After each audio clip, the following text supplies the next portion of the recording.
Hello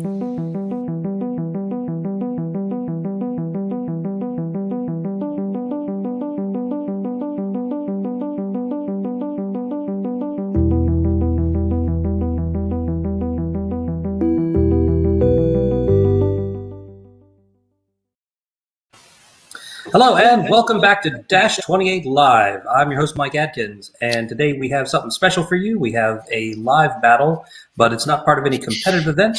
We're just going to be kicking the tires on the new Halfling list so that everyone who's been playing Kings of Math or Kings of Theory out there for the last few days can finally see some actual Kings of War with the list and see how it actually does in practice. So here, helping me cover the list, I've got Matt Carmack and Matt Croger, and at no point will that get confusing during the broadcast. Welcome, Matt. Croger, thank you for being up so early. I understand that it's crazy early in Australia right now, so thank you. No worries. You look spectacular. Thank you. Well, I'm only bowing to your request, Mike. You know, right. You ask and you shall receive. I did ask for a smart top and a bow tie, and you have delivered, sir. So, and now for our actual players here today, we got Kyle Pietsch and John Quayle. Hey guys. Yeah. John, your mic is muted, FYI. So we're going to be bringing you guys a Halfling Beta test match.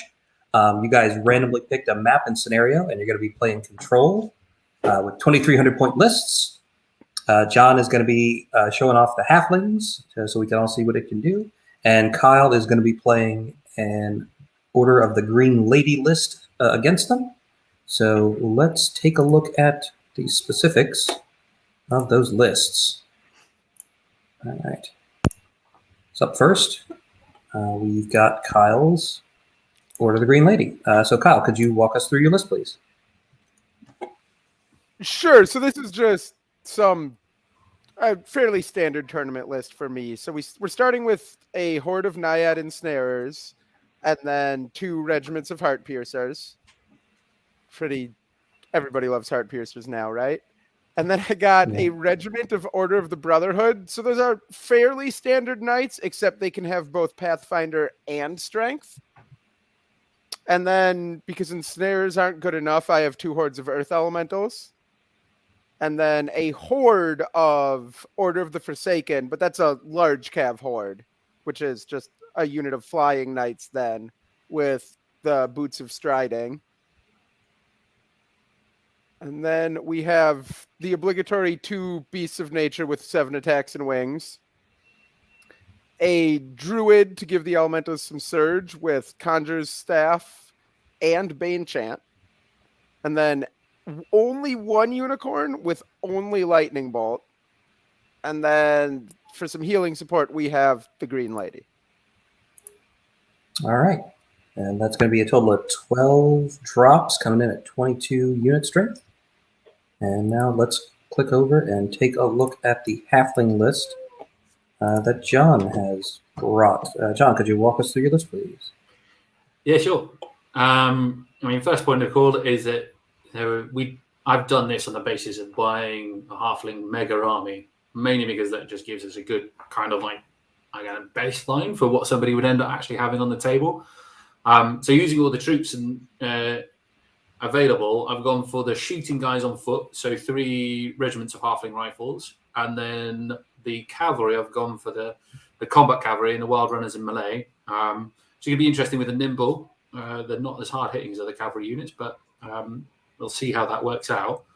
Now, the 2 flying units got the EG Grenadiers, which are a really good kind of chaff unit, thrown in with the special brutal rule, which could come in useful in certain combats. The aeronauts that everybody's ranting and raving about, we're going to have a couple of units of those.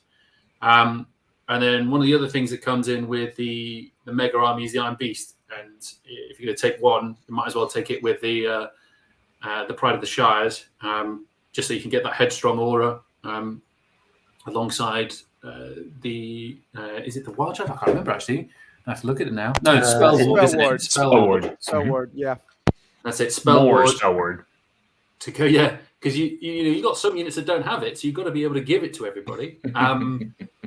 And Then we've got 2 sorcerers. Both of them are mounted. I know I kind of cheated. You don't have a mounted one in the Mega Army, but mounting them is so much better. An engineer with everything that he can have.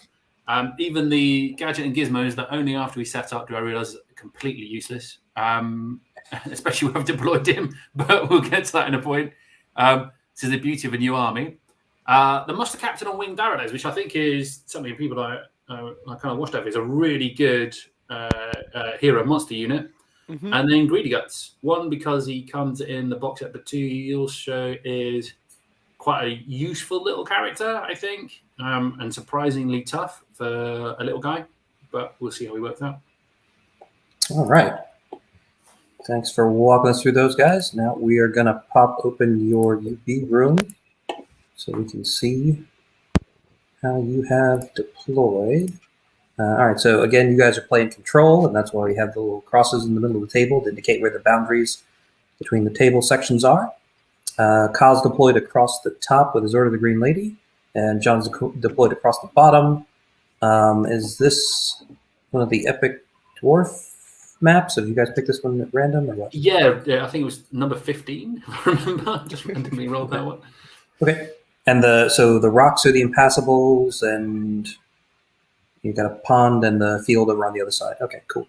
So then, Kyle, can you walk us through your deployment, please, starting up top over on the left? Sure. So on the left, on the far side, we've got the Beast of Nature, and then next to that is the Forsaken, the Other Knights, and the Green Lady. So that, and then on the other side of those rocks, we've got the 3 slow units, the Earth Elementals, Naiads, and more Earth Elementals, and then there is a Druid behind them. Then going a little bit more on the right, we got Heart Piercers, both of them, right behind a hill, and then a Unicorn a little bit back. And then continuing to the edge, we got the other Beast of Nature. The other beast. All right, cool. And then, John, you're down here across the bottom. Could you walk us through yours starting over on the left? Yeah, sure. So 3 regiments of Wild Runners. I put the Muster Captain in the middle of them with one of the mounted sorcerers for their aura boosting. And then in the middle, we've got the 2 units of aeronauts with one of the EG Grenadiers in front. Hiding amongst them is the Engineer. And then also you've got the Iron Beast. And then on the far right, a little enclave of shooting foot halflings. Greedy Guts is hiding in the woods just in front of the middle halfling regiment. A sorcerer there as well, just to boost them a bit. And another unit of EG Grenadiers just slinking in behind. All right. Cool. All right. So thanks for agreeing to play a little exhibition game with the Halfling Beta list, just so people can see how it works. You guys are playing control. So good luck to both of you. Have fun. We're gonna have you guys pop back in at a couple points during the game to see what your plans are and how they're going. And then we'll see both of you back here at the end of the game for a quick wrap up. So good luck, have fun, and we'll talk to you guys later. Cheers, guys. See you in a bit. Good luck. All right. All right. Cool. So here we go. They're going to be rolling to see who gets to have first turn here in a moment. All right. So what do you guys think about how they've deployed their lists, given the scenario that they're playing here? Actually, gonna pull some steers. Yeah, I think from Kyle, certainly, pretty standard deployment, right? Put the big anvils in the middle, so you're protecting that 2-point zone or the double point zone, while you've got a chance of getting across, and it's a fairly standard deployment. Yeah, I mean, I think that the hardest thing for Jonathon here is going to be trying to go through those anvils, right? Because as we were talking about before we went live, if there's an issue for the halflings, it is lack of high amounts of crushing strength, and punch, and they've also got quite low nerve. So which, when everyone's ranting and raving, I'm not sure whether they quite take that into account. So it'll be interesting to see how this goes. All right. It looks like John has rolled higher for first turn, so he will probably be taking first turn. Just kind of looking at it, it occurs to me that they've done a little bit of a mirrored deployment. They both put their shooting units on the right. They both put their kind of fast attack cavalry type units over on the left. He's letting Kyle go first. Okay. Interesting. I guess control might be one of those scenarios where you want to go last, so you can potentially wipe someone out of a table section for the points, and them not have a chance to counter.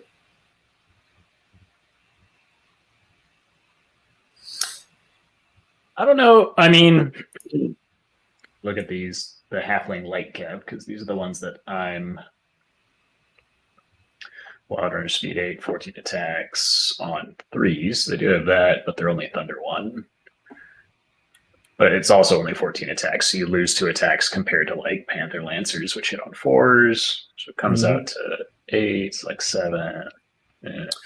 It's so Wild Runners are a weird unit in that they're discounted. They're like appropriately costed light cav. But what I find about them is that they tend to hit stuff, and then like anything that's defense 5, they're going to struggle against. You can't get Bane Chant to support them in, so you're really, really relying on that either getting flanks or finding a way to get that extra brutal in those combats, that D3 brutal from the EJs or the castable aura sorcerer brutal, which is going to average 1 or 2 on most cavs. Right. And it doesn't stack beyond that. It caps at 3. So he did put Relentless on all 3 of them, so it'll be interesting to see whether that makes up for the lack of Thunder 2 or Crushing. Yeah, he's got to do wounds to him before he gets into combat, though. That's the trick with that roll. See, sure. But if he's double charging, which if he's got the guy with the Wild Charge aura behind them and he opts for that instead of the Brutal aura for the turn he's going in, then he ought to be able to get the charge safely. And then it just does that with one, does Relentless with the other. Yeah. But I don't see how he gets both the Wild Charge aura and the Brutal aura at the same time, though. Since he just got the one sorcerer.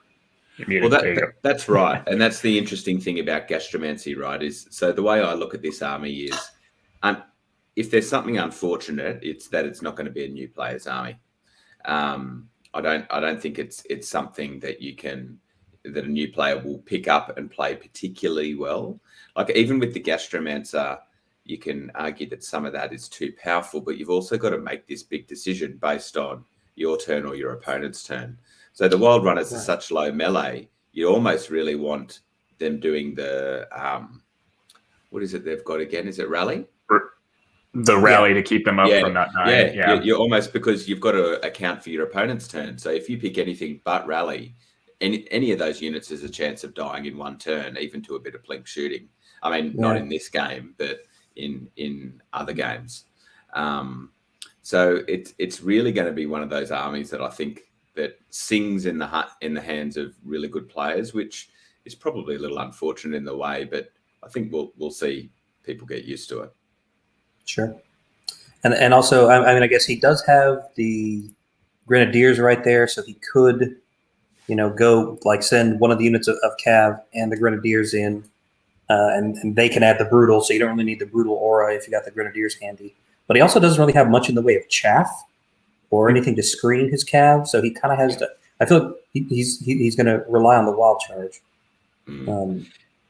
Yes, and I think when I've been writing lists for halflings, I think the better lists have quite a few. Well, they're not dead drops in a way because the Grenadiers, do a lot. But I think you need quite a few low point drops to allow you to get what you want. It is fortunate that the saucers don't work like other magic. It's just a triggered ability, so you can do that and then march. So one of the big things is that unlike another spell, like if it were an actual spell, you'd be casting the aura and then you'd be stuck not being able to keep up with the Cav. But here, effectively what would happen is theoretically those Cav get their charges, they get their Wild Charge 1 or whatever, get the charge, and then the second saucer could then follow up with Rally if necessary. It does get a little tricky. I don't know. I mean, they are speed 8, so they're not getting they're not going to outcharge the cab unless they get wild charge added in. All right, so let's quickly pop Kyle back in here. Hey, Kyle. All right. Hello. Hey. So John won the roll, but opted to give you first turn.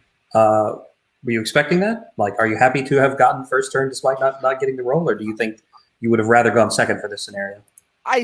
I'm not surprised. I think I'd rather go first. I'm wondering if he was thinking about the range games off on the right. But I'm thinking the center, I want to make sure my slow units in the middle get in there. And it kind of lets me set up a bit better on the left. So given that you guys are playing control, what's your plan here? Are you trying to push up and take his middle? Are you going to try to just take one flank and hold all of yours? Like, what's the end game state that you're shooting for at this point?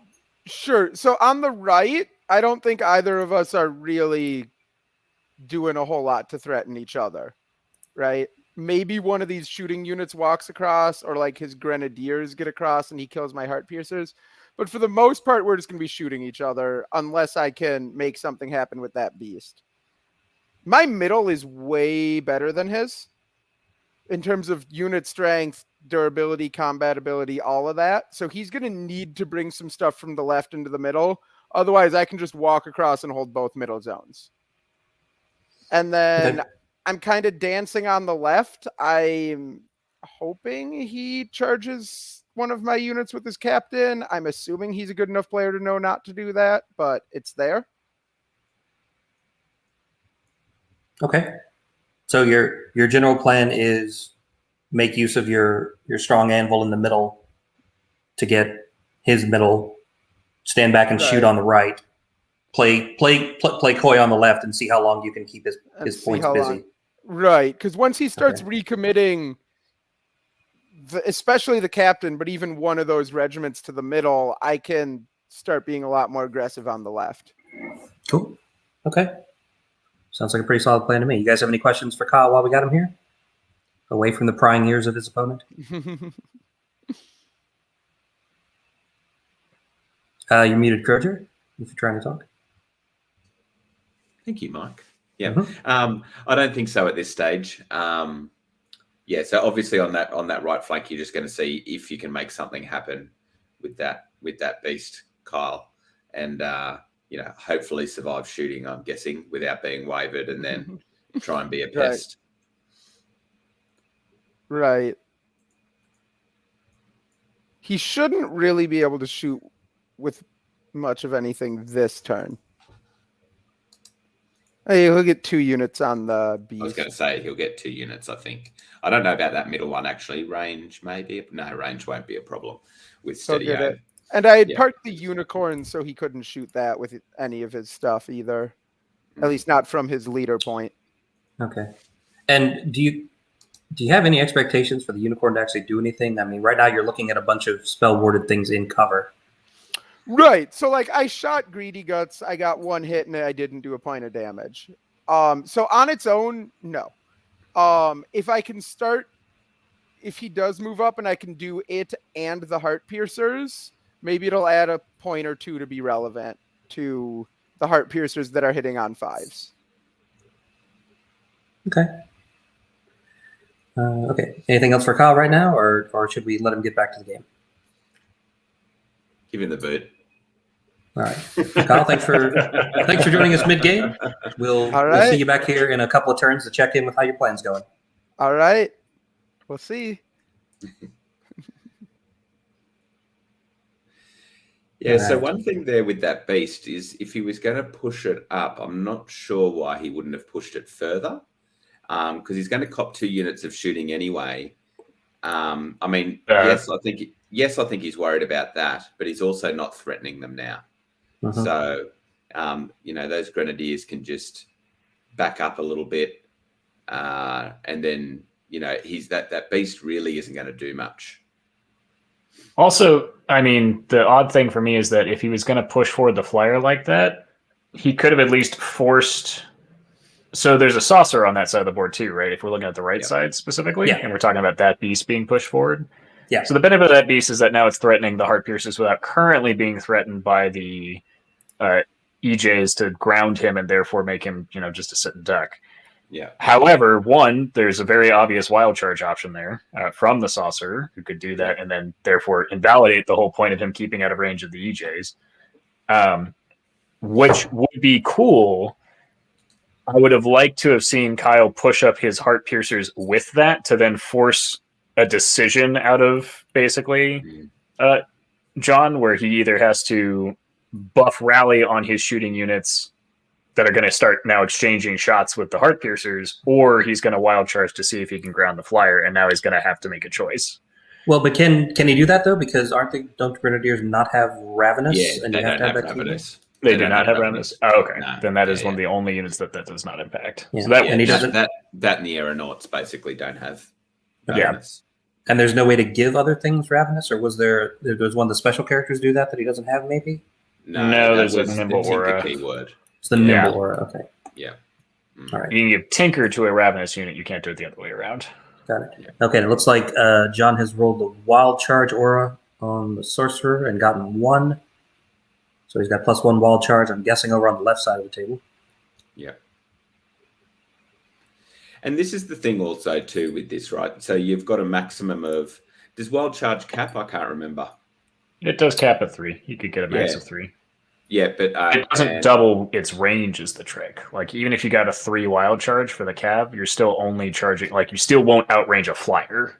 Exactly. Yeah. But what if you had 2 sources? Does it still cap at 3? Still caps at 3. Yeah. Yeah. So you're still being Or- outranged by flyers. More accurately, it's that those things don't stack. So, like, the Right. effect of the aura of a saucer, like, a unit can only be affected by 1 aura from 1 saucer a turn, basically, Right. which probably needs some rules clarification, but you wouldn't be able to stack it to, like, wild charge 9 or something absurd like that. Yeah. Right. Yeah, you would just pick Okay. whichever one the highest roll was and use that one because they're technically the same rule because they're technically an aura wild charge plus something. Yeah. So yeah, in the end, it's not really. I mean, people have been talking about some of these things being gotcha, right? But you only really get gotcha'd by wild charge once or twice. Yeah. And then it's just a matter of what the maximum range is. Yeah. And like you say, Matt, it's not their speed. It's if it was their speed, yeah, ouch. But it's just wild charge. It's just the number. Yeah. On. Yeah. And I'm actually surprised he gave wild charge to his units there, because it's going to go away next turn. So, and if he's not going to use it to declare charges, I mean, I guess maybe he was thinking, what if he got like a big wild charge or something? Yeah, I definitely would have been rallying just in case. Yeah, exactly. Yeah, I think if he had rolled a 3, he would just be able to catch the Order of the Brotherhood. So I wouldn't maybe take he that was charge. Yeah, but I don't think I'd take that charge. It looks like he did rally on the other side of the table for the sorcerer next to his rifles for 1. So he's got rally 1 over there now. Yeah, I like. I mean, it's also important to remember that John's built this list, a lot of it based on the army box, which is, I think, was a great idea for showcasing this game. Sure. The wild runners are a really interesting spot for me. I like them because they're cheap, but they're also not going to do a hell of a lot. So they're really going to be more of that kind of trash meta-y kind of choice. Yeah, I find them a little pricey for the trash meta choice, but they are fast and nimble, so they at least have some, like, they'll catch low defense units out for sure. If they had Pathfinder, I'd also give them a bit of an edge. Like, that's the other thing. They don't have Pathfinder in their light cav, so there's this whole giant chunk of terrain right there in front of them. So they're going to touch that, and half of their effectiveness is going to, like, it's going to be really bad because they lose their only point of Thunderous, and they go down to hitting on 5s, or hitting on 4s. They do at least hit on 3s. So there'll be 4s with 14 attacks against defense 5. They're going to hit 7 times and wound 2. Like, you get your brutal D3 there, buddy. It ain't gonna help. So, Yep. Yeah. So it looks like the one he put on the hill is the one with Pathfinder, and the one behind the obstacle is the one with the Strider. Yeah. But then this guy over here is the naked one. So yeah, that one's going to have a lot of trouble getting around that field without nicking it. It is worth noting that the one that is touching the hill is not currently on the hill, so he can't do any like super weird, awkward, nimble shenanigans. At least based on what I see here. Like it'll see through the hill, but it can't see using the height of the hill, Right. so it can't try to. It's in the hill, not on it. Right. Yeah. Which does limit, some of what it can do on nimble charges. I do think that Kyle here on his next turn, it's gonna be tricky. What are the speed of those the lanes or whatever they're ensnares in this case? They're not the lanes. So you get ensnare region 4. Does he have Pathfinder? Speed 5. They have Pathfinder, yeah. That's big here. So what I think Kyle does on his next turn, if I were him, is I get these earth elementals that are in the dead center, right? Or the center of his line, as I would call it, because we're ignoring this right little section. His line is from the beast to the second earth elemental regiment, or horde rather. So he's going to push this earth elementals up against the side of this rock, if he can, and then push the heart pierces, and basically he can make it so he could make it so that none of these units could double charge. None of them can get to a flank, and he's facing a wall of defense 6 and snare. And the aeronauts are good, but I don't think they bust a 20-22 nerve in one charge, even ignoring the ensnare. So, and just based on if he angles it right, so if he puts them corner to corner and angles each one just slightly inward, the horde won't be able to get double charged. Yeah. So Jonathan's just realized he can't see there. Over on the left is interesting. He's left that. Oh no, they're knights, aren't they? So just forget what I was going to say. So basically, he hasn't moved anything to. So essentially, Kyle's got no charges in that next turn on the left-hand side of the board. Yeah. Right. I do think that if he positions his character well, I should say John in this case, he could potentially kind of traffic control his cav to getting around some of the difficult terrain. It's tricky though, because I just don't think he gets enough of it into those knights, even if Kyle advances forward on that side, which is the harder side for him to advance right now, I think. I think he still can just absorb these charges, and when he hits back, he's going to be hitting, 12, 14 nerve units with defense 4. Yep.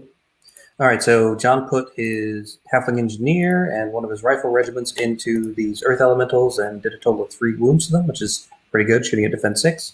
And it looks like the rest of his shooting is going to be concentrating on the Beast, threatening the far right flank. It was really good shooting on defense 6. Yeah. And does he have... Did he take heal? Yeah, he's got heal somewhere in this list, does he? Yeah, the unicorn's got. Yeah. No, it doesn't. Druid has it. The Druid has heal 2. Okay. Sure. Yeah. Green Lady has it too, but is on the wrong side of the board. Yeah. Right. So Bonbon's fine. All right. And Kyle's too. All right. Top of turn 2. So we should be getting John back in here for a quick chat. We'll see how he feels about how the first turn went.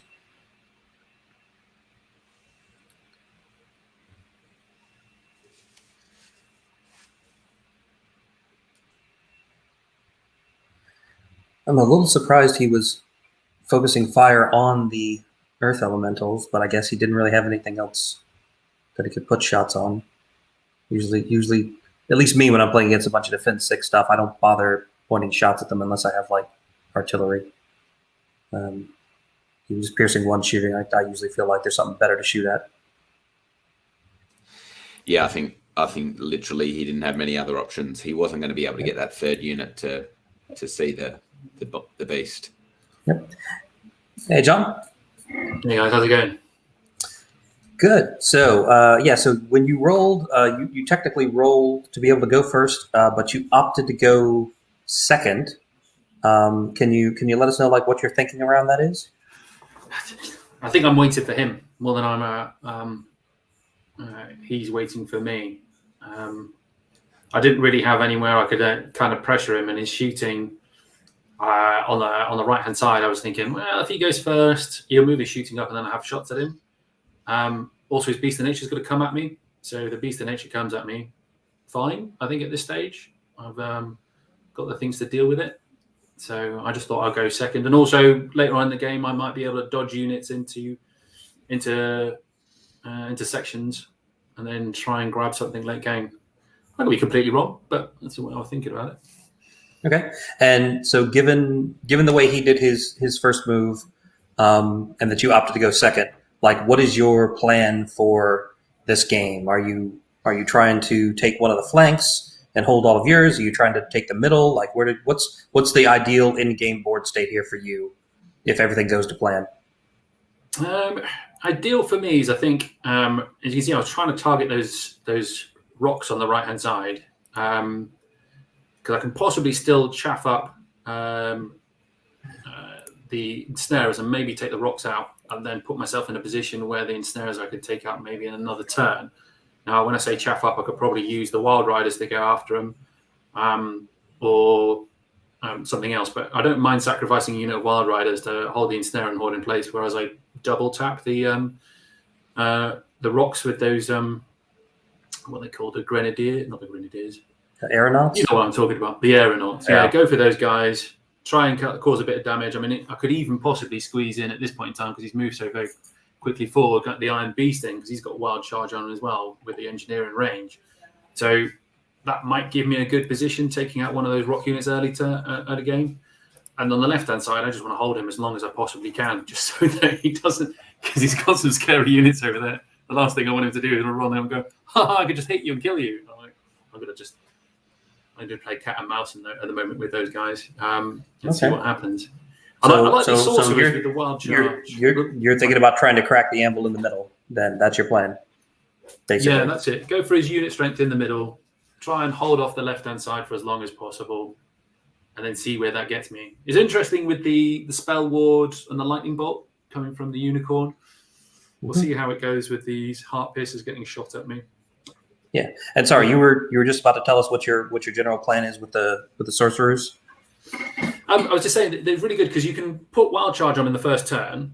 And so, for example, on the left-hand side, and all the units get wild charge before you can then give him another option in the next turn. So as long as you're safe, basically what you're doing is you're adding to your threat area. And then the next turn, as soon as you start to move him, you go, right, well, I can go for Life Leech or Rally. It's the beginning of his turn. Yeah, exactly. So at the moment, all of those guys have got wild charge 1 on them. So that's I don't think the EG Grenadiers get it, because I don't think they're Ravenous, I don't think. Yeah, no, they're not. Yeah, we checked on that. Oh, interesting. Yeah. Right. So the aura lasts until the sorcerer is activated, not the start of your turn. I don't know. I don't know what the actual rule is. If you ask some people, you could just multiply them on top, but I think that's the way I would play it. But I think that's how it would be as written currently. Which let's start taking some notes for things to clarify. Yeah, because we weren't sure why you went for wild charge there, John, but that's a good shout, actually. Yeah. Because I think automatically in our heads we default to, well, next turn it's gone. But you're right, it's as written at the moment. It's when the sorcerer is activated. So you would pick something else. I don't mind it being that way, though. No, neither do I. Yeah, that does kind of make sense, because you can do that. They've got wild charge 1. The Cav can all charge away. He can activate the next aura. Then he can double move to catch up to them and have life leech on them, or brutal or whatever.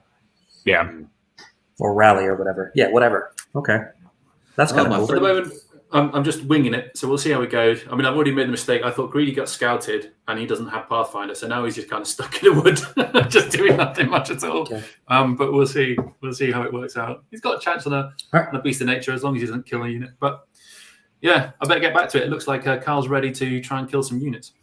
Cool. All right. Well, good luck, and we will check in with you here in a couple turns. Yeah. See you in a bit. Yeah. Yeah, that makes sense, and I don't think that's something that necessarily needs changing. That activation thing, right? But I think again, that's just something that better players will make better use of. So I'm gonna just be sad here for a minute and just say that all that stuff I just predicted in the middle, well, Kyle has done exactly the opposite of what he I know, that's what which I is was let thinking every as single well. unit with the maximum amount of frontage that can be engaged. Yeah. Now there's double charges on everything. Yeah, and I'm just like, well, this might be a very rough turn too. Yeah, and Pete Fry in the comments has picked up on that too. Don't underestimate the aeronauts. Yeah, Pete, who did a bit of a review himself on Facebook. Yeah, I'm not wearing a hat, Pete. I'm not wearing a hat. I think an individual aeronaut unit on any one of those is not as big of a deal. I think doubles of them are absolutely a big deal. Now it starts getting scary. And potential flanks, because I don't know what the arc on this right-hand Earth Elemental is, but that's I'm sure he's prevented at least the aeronauts. It looks like maybe they're just out. Okay, that works. Yeah, super close. Yeah. But I would have just turned that inward just to be, again, if he corners to corners with his horde and corners to corners with his other horde there, he could have pivoted either Earth Elemental horde to do that. He could have marched the Naiads a little bit further forward. I think the ensnare. I think the ensnarers coming forward was probably the more obvious thing to do. And I mean, this is the thing with the aeronauts, right? But I mean, I probably still wouldn't take that double charge yet. They swing down, and then your only anvil cracker's gone. Really, do you know what I mean? Right. And that's the problem with them. You really still only want to put them in because they're 170 points each. You really still only want to put them in when you're pretty confident of cracking that anvil, and particularly now that he's just healed off two wounds off those. He could get all three of them onto the right-hand golem unit. I think, though, that's like the problem that's about to happen. That's get true. the beast, the both aeronauts, and if you really wanted to, I think he's got his left-hand sorcerer could boogie over there and give him brutal D3. Or 3, 4 plus brutal. What's the speed on the beast? It's only speed 5, so it's currently out. So he'd have to move his Gastromancer over and do wild charge. He gets wild charge from his Tinker, so it's already 11. Yeah. Yeah. Right. Okay. Yep. Okay. Cool. Wild charge plus 1. Yeah. Yep. So he's got 11 charge there base. He could make it bigger by throwing in, an aura on top of that. Yep. And the right-hand saucer is close enough that it can walk over to give the brutal aura if it wanted to. Yep.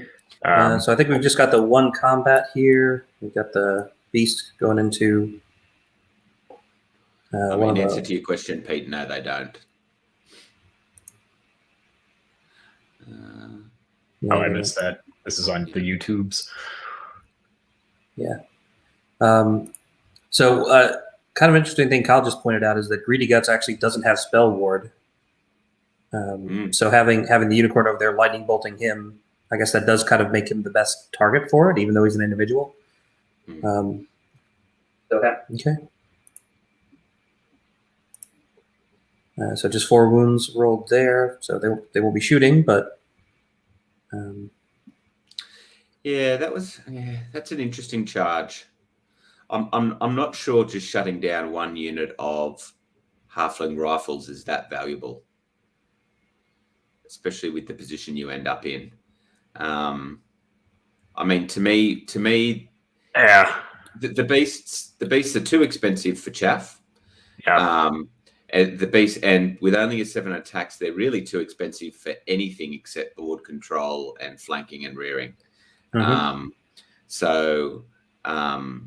think, I'm not loving that move. I mean, it might work for him, and like you put up, Mike, yellow charge. There is the little chance it comes off, but he'd also done rallying with that Gastromancer, so it was really unlikely. Yeah. I would have, if anything, and I don't think there's any shame in realizing you don't have to charge. There's nothing wrong with there we go. That's a topic for a ramble blog at some point. When not to charge. Well, that's almost any flyers, right? It's Yeah, almost any flyers, and but particularly that roughly 200 points and above. It's the same with a dragon. Yeah. When you've got 300 points, they shouldn't be going in the front. yeah. Yeah, And, I mean, you can, and I do think there are plenty of times when it is in fact the correct thing to charge a dragon in the front and potentially catch someone off guard and be like, oh, you would have just moved that around this turn. It's like, oh no, I'm going to hit you in the face with 2 other units that I can also fit into this front charge. But that's the thing. You usually aren't solo charging a dragon in the front. You're usually throwing something else with it. And then I think that's okay, because then you punch a hole in someone's line that they didn't expect, and then you exploit that gap that you've created in the line. Mhm. But here it's meant to be a flanking beast, and it's not flanking. Yeah. My would've general come up. rule of thumb has kind of always been turn 2 is too soon. Like, wait till at least turn 3. So if you charge again turn 2, unless it's again something super juicy or your opponent screwed up, you're probably not getting the optimal charge you want, and you should maneuver for at least one more turn. But I guess the Grenadiers being there kind of put him in a weird measurement situation where, like, he couldn't really fly to be out of the charge arc of the halflings without also being able to be charged by the Grenadiers. Yeah. I mean, he could have just left. He could have turned the beast and flown 20 the other direction. I mean, there's always those options with fast characters. The game is 6 turns. You have some time, Yep. And the Grenadiers are only 11, 13 nerve and height 3. So even if he flew away and he wasn't keeping that unit of Grenadiers bottled up in the bottom right with the beast anymore, so they fly forward, then like all 3 of his shooting units concentrate on it for 1 turn and it's gone. Yeah.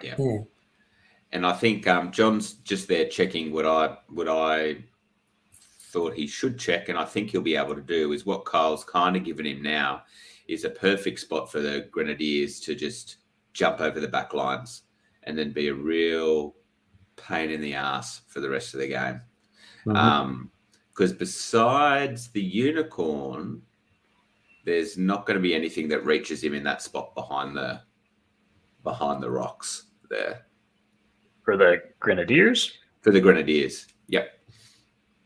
Yeah, because they're speed 20 with nimble, right? So he can pivot once from there, just go 20, and then set up for.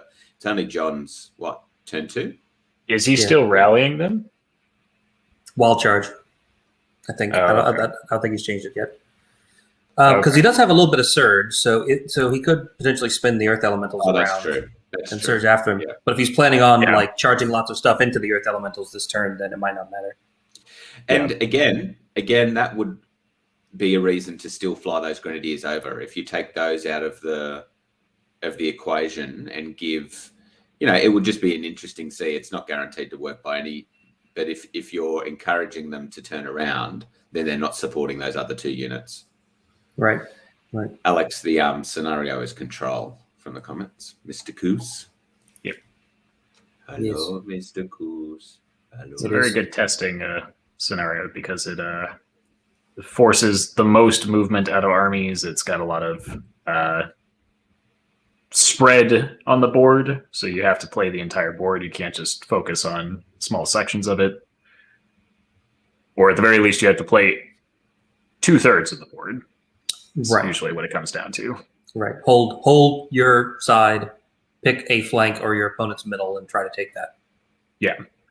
And if anything, that was one of the things I thought John could have done at the start if he really wanted to abuse his nimble on some of his units. Is he stacked hard a flank with all those nimble wild charge cap and just turned directly to the right and just went forward. He could be like halfway across the board on his first turn and be like, hey, slow elements on the other side.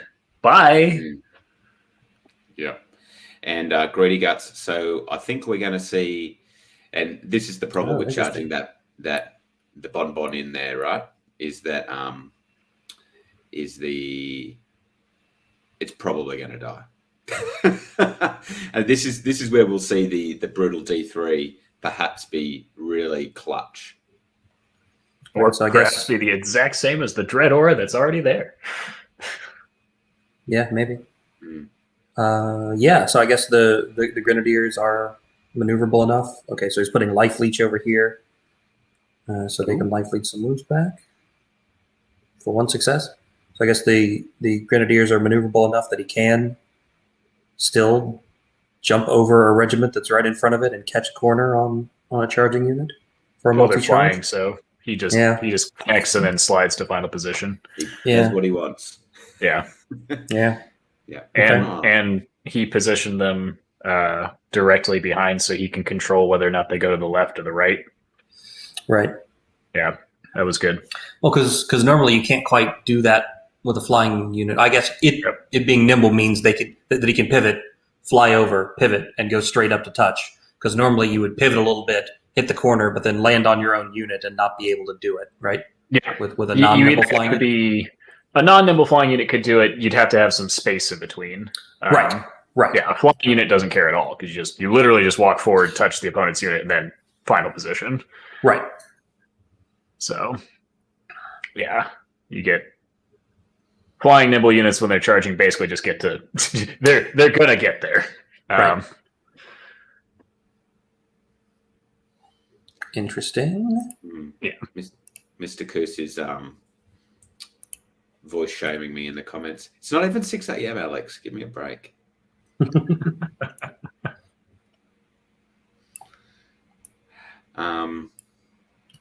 Yeah, so we've really got a standoff on this left-hand side of the board, don't we? At the moment.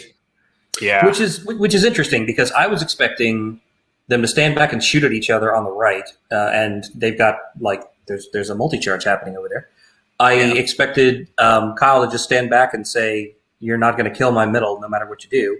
And I expected them to try to get in and mix it up on the left, and instead both of them are like, "Nah, we're going in on the middle. We're both going in hard on the middle." I'm like, "Really?" Oh, I guess he's going to throw it into the center. He's not going to try the trip charge, or maybe he can't quite. Can you check the Iron Beast?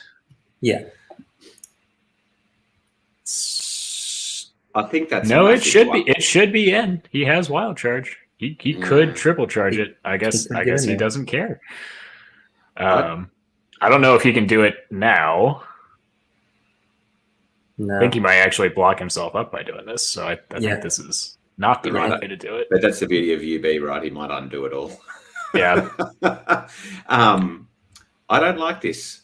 I would rather do the trip charge and guarantee that the Earth Elementals disappear than the potential here that the Aeronauts roll really, really low and they're still standing.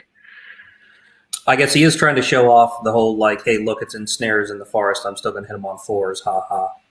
Sure. I think he has another turn to do that, though. I don't think the ensnares kill those units in front charge either. I mean, I guess they've got Bane Champ behind them, and they're not super high nerve. So yeah, I guess I do think those ensnares pick up the Aeronauts and the counter charge, though. I think that's the trick. So I'm not sure that I actually like that. Could the Grenadiers see there? Yeah. I think that just along the edge of the hill, they can see to the corner. Okay. Yeah. And so again, to me, this is not the best use of the Grenadiers. Kind of similar to how I didn't agree with Kyle's use of the Beast of Nature. We'll see some things, but I mean, obviously he's blocking it up so he doesn't give away a flank charge on the Aeronauts. So it could pay off. This kind of move could pay off next turn. It is possible. It won't be this turn. It could be next turn. But if he rolls up and just happens to pop those elementals on the right, it could work. But nothing about this is guaranteed. Engineer does not have any sort of combat buffs, right? It's just Radiance of Life, Wild Charge, Thinker only. Yep. And Wild Charge. So he has no they get vicious or something like that. So it's just he's just relying on the flat crush 2 of the Aeronauts, really, on the Earth Elementals and the Naiads. I mean, and against the Naiads it'll be pretty effective because he's got, we're looking at 4 or 5 hits, and then that's going to blast. It should only be 9 wounds realistically, but because it's such a swingy unit, it could be as high as 25, I think, when I did the math on it, and it could be as low as 3. Yeah. Right. I guess he's bringing Inspiring for anything that's not within 6 of the Iron Beast. But that's Yeah. that's kind of all the engineers giving them at this point. It gives them Radiance of Life for next turn too. And Radiance Life for next turn, right? Right, but Yeah. nothing to help them pop any of these things they've hit. And I think you make a really good point there, Matt, about 3 to 25 is massive, right? And when you're looking at a unit, and I'm sure this will come up a lot more yet if the unit doesn't change at all, which it may or may not do. But someone, when they're looking at the power level, is always going to remember that swing up. Right? Yeah. They're not going to remember the swing down. We remember the snakes. We don't remember all the times we rolled the sixes on our opponent. So it's much more likely what we're going to see is they did 21 wounds on me. It's broken. But, like you say, it could be 3. But on average here, we should see something close to like 9 is what it should actually come out to, which should not pop the horde by any means. And then against the earth elementals, it's going to be like 4 actual wounds when all is said and done, or that's what it should be. Again, averages are weird and not perfect. So Kings is a dice game, can swing. And like you say, that 9, that's pretty good output for a 170-point unit. Oh, absolutely. Yeah. No, it is a very strong output. There's no question about that. But they've got lower than average nerve. They're not super speedy. They're fast, but they're not like cav fast. They're what I would call heavy cav speed.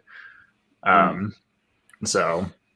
Yeah, well, exactly. And so even if someone was spamming those, they're not going to win the range game, right? Yeah. They might win part of the range game, but by on average being faster than infantry, but they'd be shown up probably by a really quick list.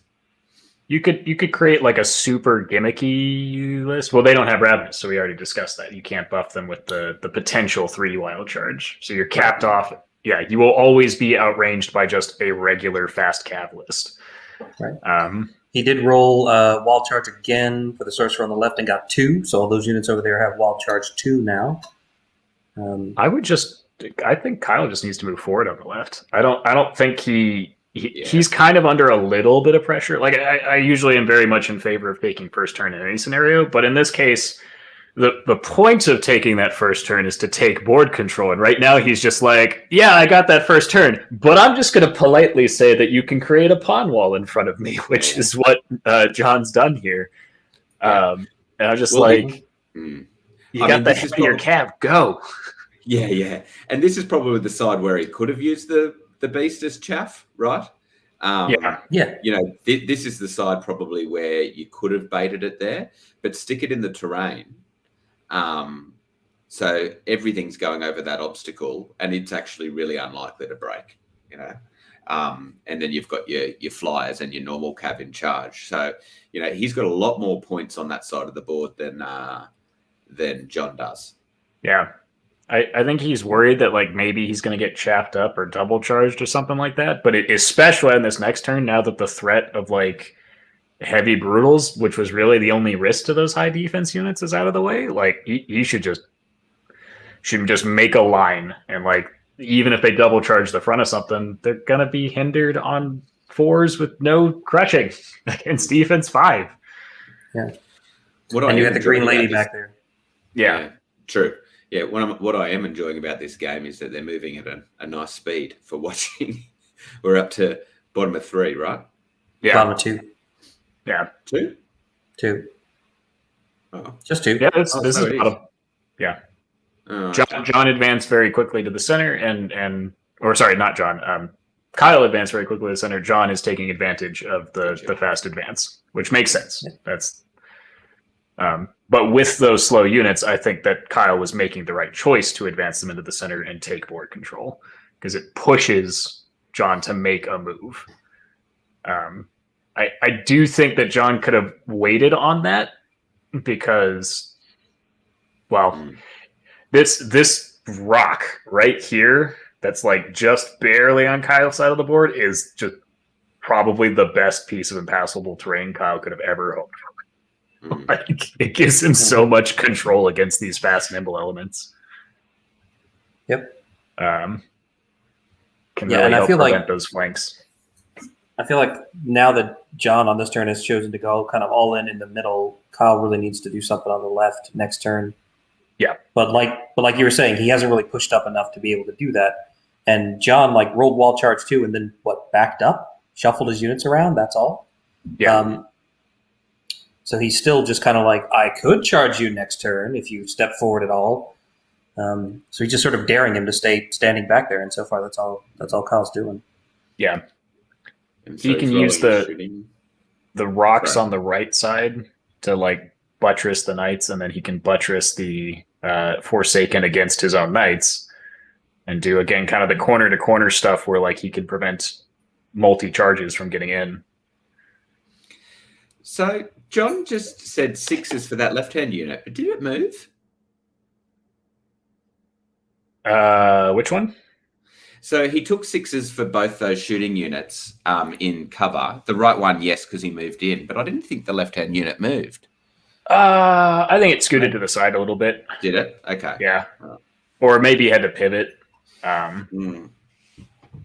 I don't know that it should have taken 6s. Are they 5 space or 4 space? I think they're They're 5 space. The 5 space. Okay. Yeah. Then they're fine. They'd be a bit too good if they were 4s. Definitely they did be too good if they were 4s. All right. So it looks like we're starting with the combats over here. So this is the Grenadiers on the Beast. 4 5s. Here we go. 4. Oof. There's the Brutal D3. He's going to roll it now. Yeah. See if he even needs to roll anything else. Oof. 3. Oh, yeah. He did roll a D3. Yeah. So that's 3. So that's Yeah. So that's 14 on the Beast already. I mean, he's already effectively at snakes. Yeah. Before Greedy Guts does anything. Yeah. And again, this is the thing right now. So there's now 200 points of Beast of Nature that's essentially done nothing. Yeah. I'm not a huge fan of that play, but yeah.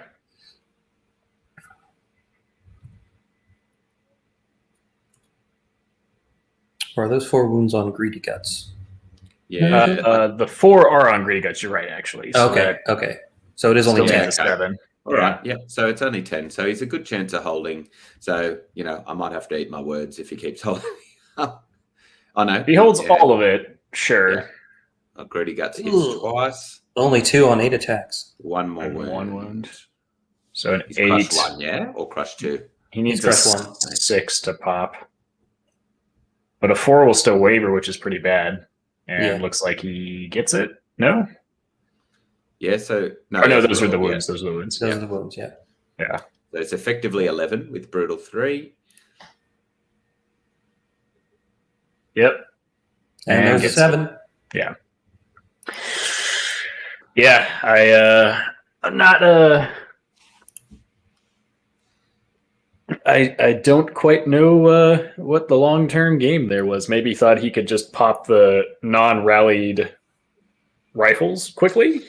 Yeah, and it's not like John overrolled there either, right? Yeah. So yeah, Underrolled, if anything. Yeah. So anyway, we can ask him about it later. What his theory was. Yeah.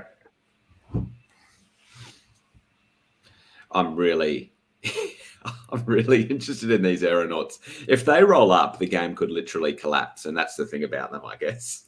Yeah. Yeah. But If I mean, they you could roll say up- that about almost anything, right? Yeah, Yeah. which is right. Yep. Just roll boxcars to win, man.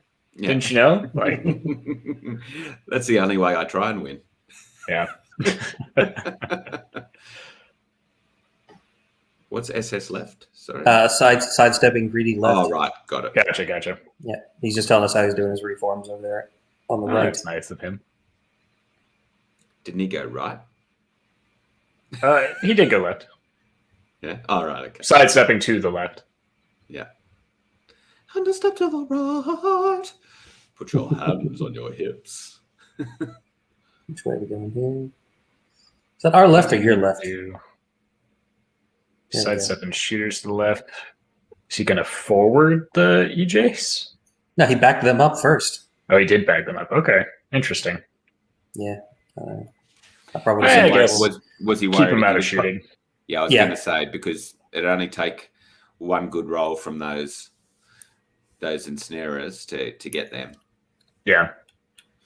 So here's the Iron Beast. The heart pieces. Heart piercers, yeah. So D6 plus 10. He's rolled a 6, so the beast gets 16 attacks on 4s. Okay. What's the crush on the beast? 2. Yeah. Okay. So 4s and 4s. 16 attacks on 4s and 4s. 4 wounds. Oh, no? Yeah. He's done it twice. So 9 Maybe hits.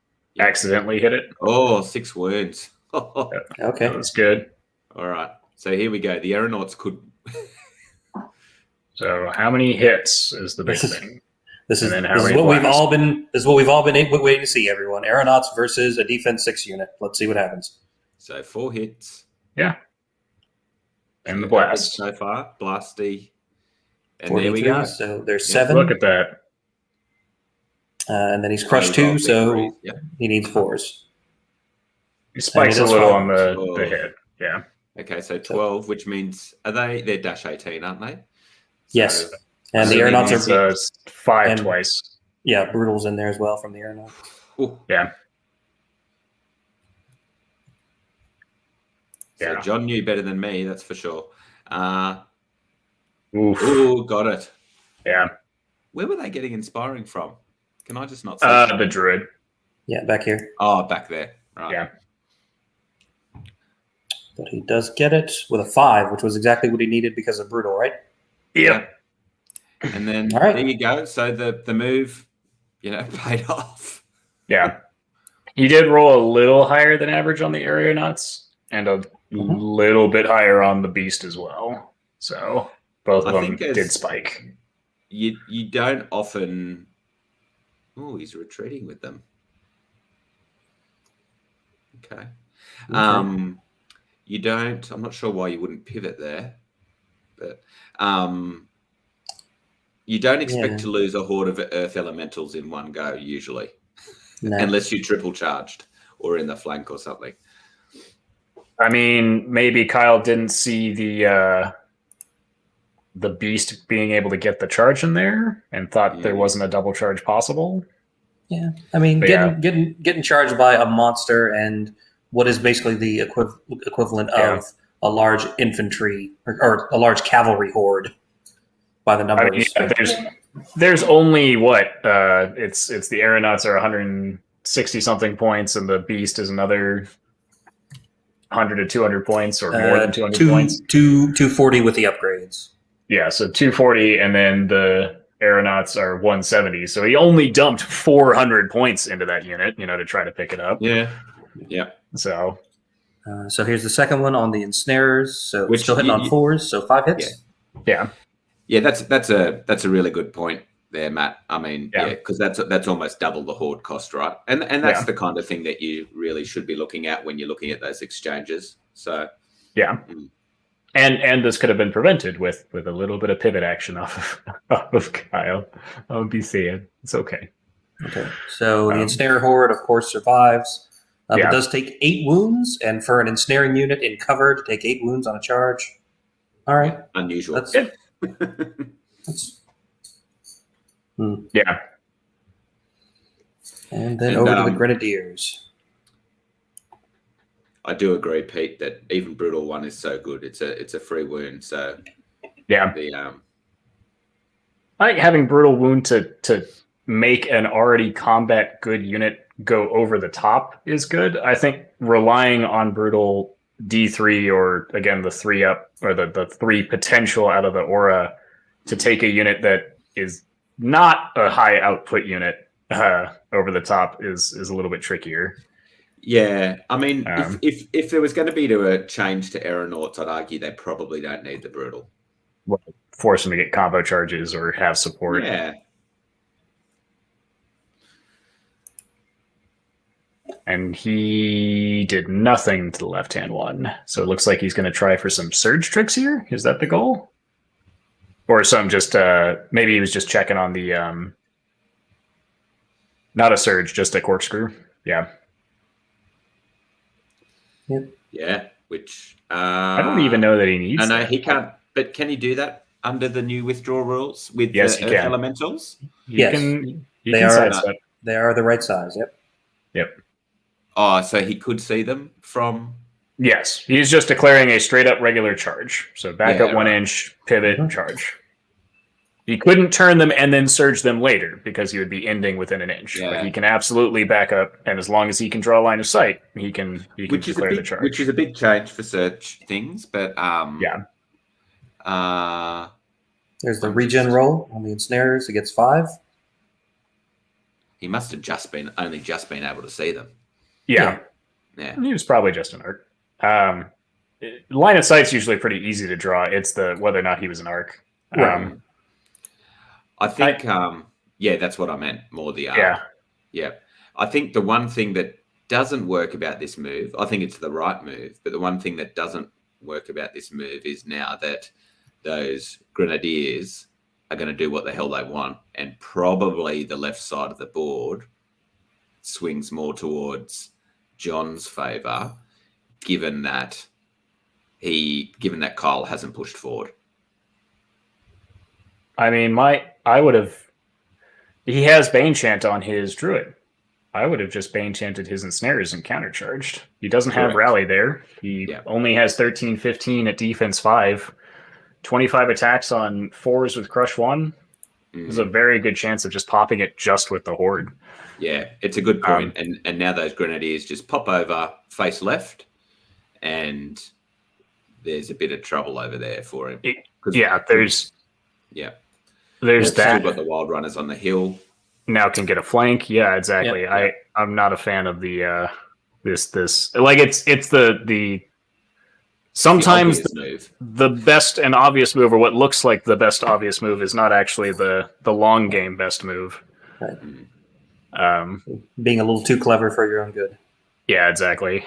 And John does still have Wall Charge 2 just sort of sitting on deck on that sorcerer in the bottom left. Yep. Yeah.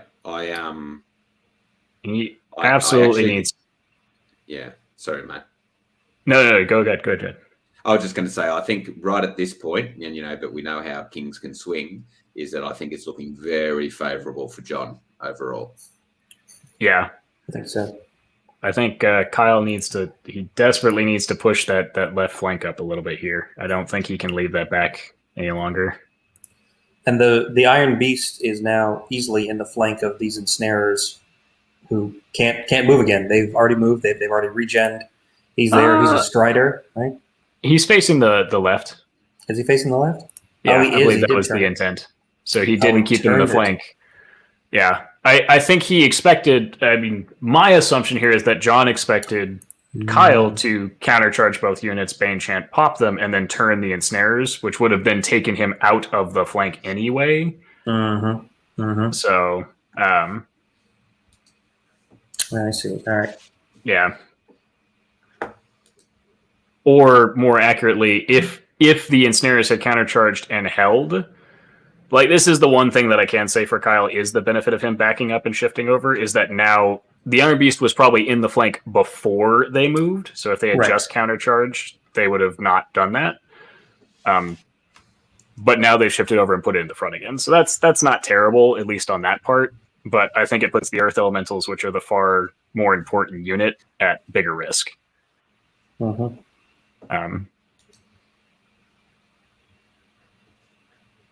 And he really needs to move up the left flank. He cannot afford to just keep it sitting there. There's no point. And this is the best time to do it because at least the Aeronauts and the Iron Beast are no longer in the equation. He just has the really light cav. So yeah, this is the chance to take that forward action.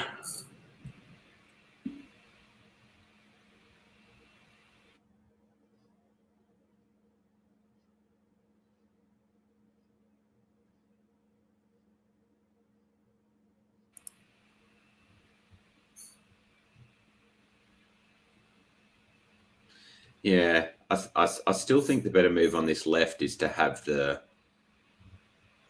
beast luring stuff into the terrain. Or Or maybe not, or pivoting back towards the middle like he's done with the Forsaken. Yeah. He might almost be better off abandoning this flank. It looks like that may be the plan. I think he's positioned his knights in such a way that the guys in the hill can't connect, which I think is good. On the Yes. flank, yeah, they can't. Yeah, which then limits it to the 2 presumably hindered charges and maybe a third if he tries to get the general in there. But due to the way that they'll align, he shouldn't be able to fit all 3. One of them will be hindered. This one won't if he burns his strider boots. Sure, but I think even unhindered in the front, it's not going to be an No. easy pop. No, you would need to send the muster captain and the wild runners in there. I guess that Right. would be another good use case for, or good test for Relentless, because then he could hit with one, do at least 1 damage, and then use Relentless with the other Right. one. I do think it's probably almost too late to abandon this flank, though, isn't it? Yeah, I don't like moving toward the center like this. I think, I mean, I guess he's trying to play the super long game of like this, holding both sides of the center is more important than holding the flanks. But I think from a like, we still have 3 turns to go at least. I think you can't completely abandon one flank, especially when there's still so much stuff on it. Like the one thing that makes those fast nimble cav good is if they can get around you. Sure. And can't the Grenadiers now just go round the Forsaken on their turn? Correct. Unless the Earth Elementals back up and completely block their line of sight? Yeah, absolutely. They'll block them up. Which or he can just walk past, yeah. Yeah. And so then, yeah, he's got a double. Does he just have a double 15, 16, 17, 18? Yeah, if he got a wild charge 3 off with the sorcerer, 16, then all those units on the left could be in charge of triple charging. Oh, no, you can't triple charge because of the frontage. But there's a double charge there. Yeah, easily a double charge. All right, Kyle's doing his shooting over on the right. While he does that, I'm going to get more coffee. All right. I mean, he could potentially single charge the beast. I don't know if he could get to the beast on the very far left. And then double charge with his mounted captain and the Wild Riders to the Knights. And the cav, Yeah.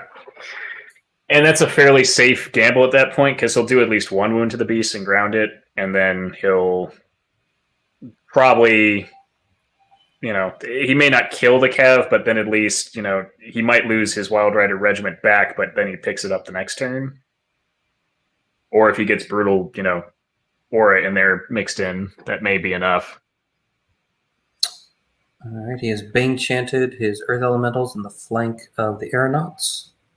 Yeah, I think if you're going to do it this way, that's the right call. Just make sure they go away. Yep. That puts him at crushing 2, and the Aeronauts are defense 5.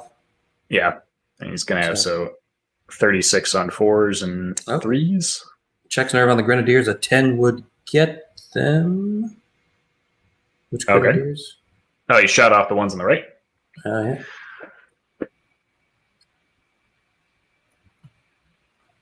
And then did some wounds there. Looks like 12, so waiver if he didn't rally him. Nice. Yeah. So that's the low nerve there really kicking in, really hurting the regiments that normally would be just fine. Right, because what did he do? Life leech last time, or was it still rally over here? Because it should be rally 1. He life leeched it. He life leeched, right? Because they were in combat, right? Which but he didn't do any wounds. Right, he didn't do any wounds with the rifles, and Greasy Guts already has life leech, so yeah. This was, the advantage, I guess, of throwing in the beast there as it did, and this time backing it up by moving the shooters forward is now they don't have the rally because he had to throw in the brutal to take care of the beast. And that's kind of the thing where if the sorcerers can only pick one of those 4 abilities. And realistically, you're not going to have all 3, assuming you took 3 stacked in one spot. And if you do, cool, but it's going to be a very limited area that's super buffed versus a spread out series of smaller buffs. Right. And if you've stacked all the buffs, then you have most of your line are kind of below average troops without any support. Very, very fragile. Yeah. All right. So easily takes care of the aeronauts in the flank. But now we'll see if he can reform him. Now we'll see if he can reform in some way to block line of sight of these grenadiers to his Order Forsaken, which I don't think he can. I think he's got to be more careful about the Wild Riders on the hill too, because he may have just given. Can you check that? Are they okay? They're in the front. They're in the front. Yeah. And just over on that right flank, what we saw too is, like you said, the weakness of low nerve, but also the weakness of sorcerers and greedy guts not having inspiring. So when I've been building a list, I've been typically, given that they don't need any magic buff items, I typically give one of the gastromancers inspiring. Yeah, what is it? I'm looking here. Yeah, 12-14 base is probably one of the lowest regiment nerves in the game, I think. Yeah. It's definitely very, very fragile. He needed to take those off, Kyle. You know that they could have been really painful for him. Yeah, getting those down. Now he has a decent chance to win the shooting brawl on that side, because he'll probably pick up that those rifles next turn, I suspect. Yep. Yeah. Yeah. While he's slowly moving down to try and threaten that quarter. Can you check the center aeronauts, or I guess the only aeronauts now? Just their arcs and measurement. Will it not let you stick on it while they're moving? Yeah, it turns it off when he moves, and he's doing a lot of undue. So what do you want to see? If he can possibly reach, he's 1 inch short, it looks like, of the guys on the hill. If you were to dive the aeronauts over in that direction. Yep. The other good bit about the move that he did with the Earth Elementals is that, but with the Ensnarers first, is that by bouncing back and moving sideways, that the Iron Beast is no longer in a flank. So, I mean, they're probably still likely to die in the front, but removed the certainty of dying. And I'll remind everybody that the Wild Riders on the hill do have Pathfinder, so it won't matter that they're running into the woods. Yeah, this is. Yeah, they'll actually put some hurt onto those ensnares because they'll be on 4s and 2s, since they don't have phalanx specifically is what I was looking for. Right. So Kyle is putting a lot of thought into what exactly he wants to do with his Earth Elementals, because he realizes he might get flanked by an Iron Beast if he shows a corner. He might get flanked by Pathfinder Wild Riders on the hill. Yeah, he might get flanked by the Grenadiers that are right in front of him. I mean, if I were gonna get flanked by one of them, I want it to be the Grenadiers. Yeah. Which is why it's likely that if you set up to give the Grenadiers a flank, the Grenadiers are just going to fly away and hit your flying cav and catch cav in the flank anyway. He's also got to worry about the captain, actually, on the the battle captain on the he's in range and has charge. Yep, you're right. He does. That's the actual danger there. He's currently just barely in the front, but if he turns at all, he'll be in the flank. Yeah, that's the real danger. Yeah, because he's got Crushing Tooth under 1? Yeah. Well, at least two modifiers. Yeah, he's got Crushing Tooth under 1 and Relentless. Yeah. Which a flank charge is on a defense 6 unit is pretty much the time you want to blow your Relentless on that unit. Yeah, he would throw the Grenadiers in first, hope to get a lucky wound, and then Battle Captain. Mm-hmm. And then I would at that point try to get the Iron Beast and or the guys on the hill to back him up, just to make sure, because again, it's still defense 6. You're still looking at, even 14 attacks on 3s and 3s is still not a guaranteed kill on a -18 unit by any means. It's like 6 wounds. It's actually surprisingly lower than people think. So really at the moment, Kyle is back, so I guess that means we moved on to bottom of turn 3, yeah? Yeah, I spent a little bit of time figuring out who I wanted to flank my Earth Elementals. Yep. Yeah. And probably made the appropriate decision, Kyle. Right. Yeah. But yeah. So, yeah, do you want to fill us in on where you see it going from here? Sure. So the big thing, this is what I expected his Grenadiers would do, is he's just going to charge to keep my flyers off of him. So I kind of had to try to start threatening to cut the flyers in once I lost the Earth Elementals here. Was a big turning point. Did that surprise you? It did. I knew it was a chance just because with 4s and the blast, there's a very high variance on the damage those units can do. They were more likely to survive than not, is where I think the math comes out, but it is a high variance thing. Yeah, I think when we were watching, it's not like he significantly overrolled, but it still put him in that range where they could go. The Iron Beast did significantly overroll. Oh, did it? Yeah. Yeah. Yeah, because it got 6 on its d6. Yeah, I mean that helps. Yeah. And then even within that rolled high. Yeah. Ooh. He also dropped out of the UB room, so yeah, he's rage quit. It can happen. Yeah. Yeah, you might have him give him permissions when he comes back. Yeah. All right, so you kind of pushed up in the middle like you said you would.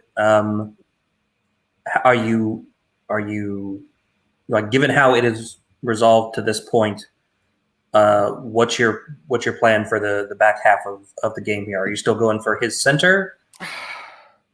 That's a lot tougher now. I still think he doesn't have a good way of taking out my ensnarers, right? Yeah. At least not anytime soon, especially if I stay in the woods. Even though Aeronaut's hidden snares in terrain on 4s, it's not enough attacks to deal with their big nerve. Yeah. Then It should only average 7 to 8 or something like that. Unless they swing up.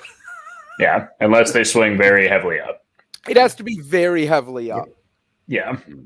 Looks like John joined back in the room. You might need to give him permissions. It looks like he has permission. Okay. We were going to ask, or I think it was collectively curious about the winged beast on the right-hand side and what the thought process was with that. Was it just maybe that easy pickups of the regiments since they have generally low nerve before the rally? Yeah, that's more what I was hoping for, was to just be able to pick it up. And it's like, what's the alternative? Sit there and get shot, or try to dance around him, but especially with the steady aim, they can just spin around and shoot me. I think in retrospect, I should have moved up with the Heart Piercers turn 1. And I would agree with that he'd be hitting me on 6s, so whatever, he's not going to kill him. Yeah, and then it kind of makes him make a choice with the buff. Yeah, we did see that on this turn where he didn't have the rally, and now he got shot, and his units immediately get wavered because of it because they're so low nerve.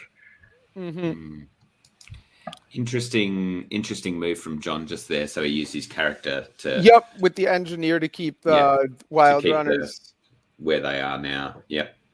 They're also going to be Thunderous 2. Didn't they have Pathfinder anyway? Yeah, they have Pathfinder. We didn't need to do that. I think it must be about positioning afterwards. He might have just forgotten that it's the Pathfinder. Yeah, that's probably yeah. I mean, unless he really wants to position there, I guess. They can ask him about that after the game.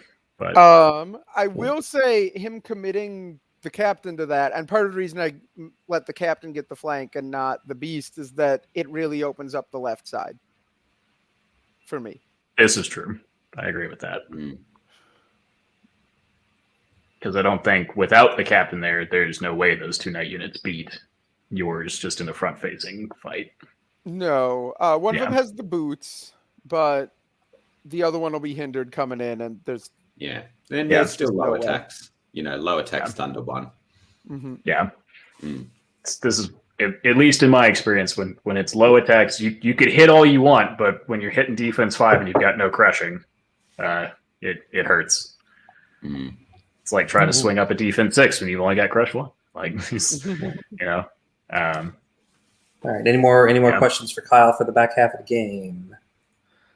I did have one thing that came up on the left with this Oster aura, and this is the reality of it being a beta, because the question came up of when the wild charge goes away. Goes away. Yep. And that's something that I've been discussing on Facebook with a few people, and they need to fix the wording. Since I, Crozier, are you in the test? Yeah. So I at least am taking like a list of questions to bring up of like, hey, this came up in a game where like, I normally pride myself in being like, oh, this interaction, I can guarantee you this is the resolution to this interaction, which is why Kings is so awesome. But in this case, I'm kind of like, there are some things that are definitely need to be clarified. That's one of them. I don't mind the way it's written right now, the way that John's playing it. I think that works. I think it's fine. But knowing that is how it's supposed to be played is definitely important. And then I think the other one is making sure that people know that you can't stack it beyond 3.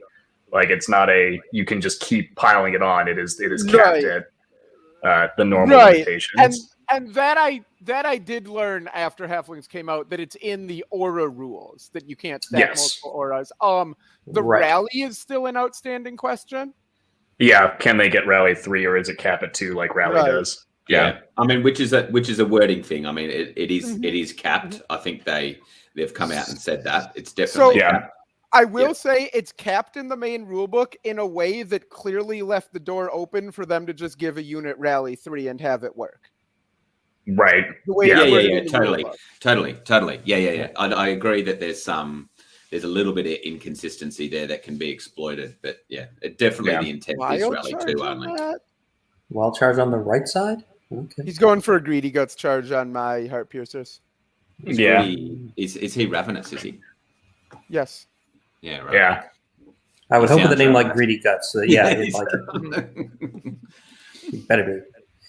All right, Kyle. So last question: how do you see your chances in this game right now? Are you still confident this is going to be a win? Are you playing for a draw at this point, or what? It's still winnable. Yeah, I definitely think it's still winnable. It's still winnable. Depending, we'll see what happens with these middle combats. But I have a good chance of holding at either one of them, and then, healing up to. It's a nature list, so full out of nowhere. Yeah. Looks like Brady's going to be in. I think he's in. He rolled a D3 on the wild charge, so he doesn't need the aura to get in. Yep.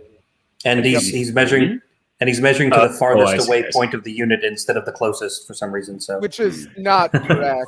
But not correct. I had positioned the heart piercers deliberately so he would need all 3. I assume he's checking line of sight there, not. Oh, range. sure. Oh, sure. Yeah. Sure. Because he was behind the rock, so he needed to touch the corner at least. That's fair. Or see the corner. Yeah. All right. Thanks, Kyle, for popping back in. We'll let you head back over to the game now. Looks like he's just about done with his moving, and we'll see you at the end of the game. All right. We'll see you at the end. So that was actually, that's an interesting point to bring up there about how something could get more than Wild Charge 3 because it's not double aura. Correct? Yep. So if Greedy Guts has Wild Charge himself, can he then be affected by an aura on top or not? Or because it's not an aura and an aura.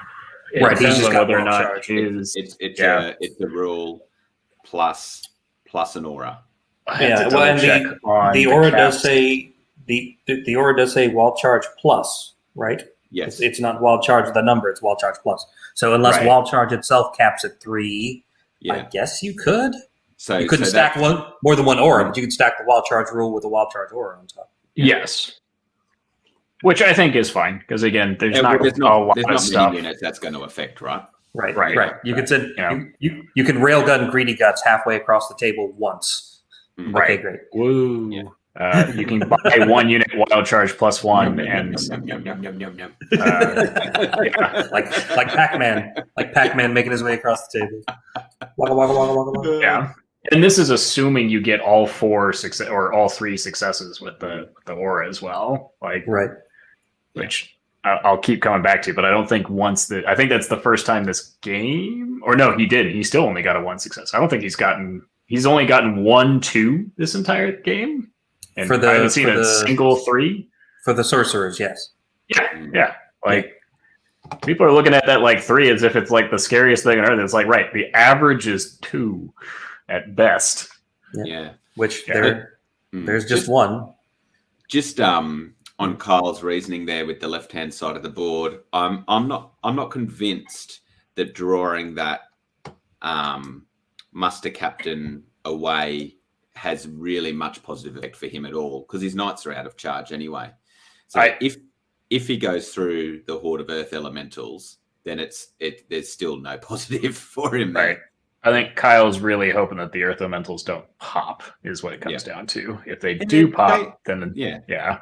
They're a good chance of not popping.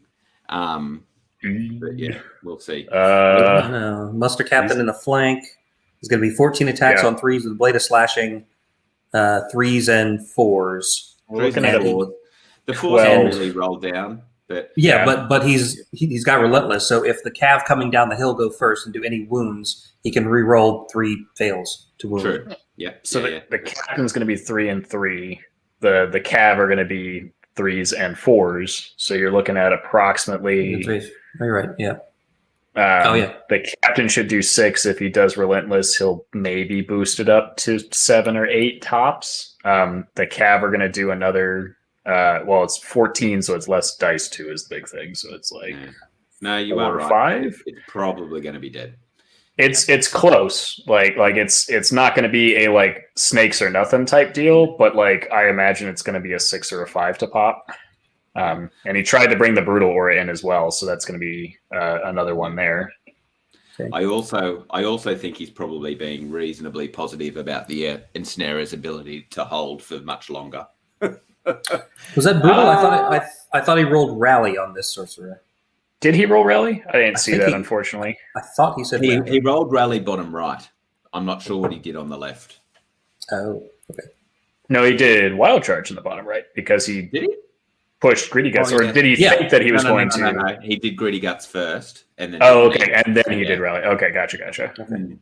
All right, so we've gone on to combat here. So this is the Grenadiers. Halfling's going to have some fun making tokens to represent all this shit on the board. Yeah, really.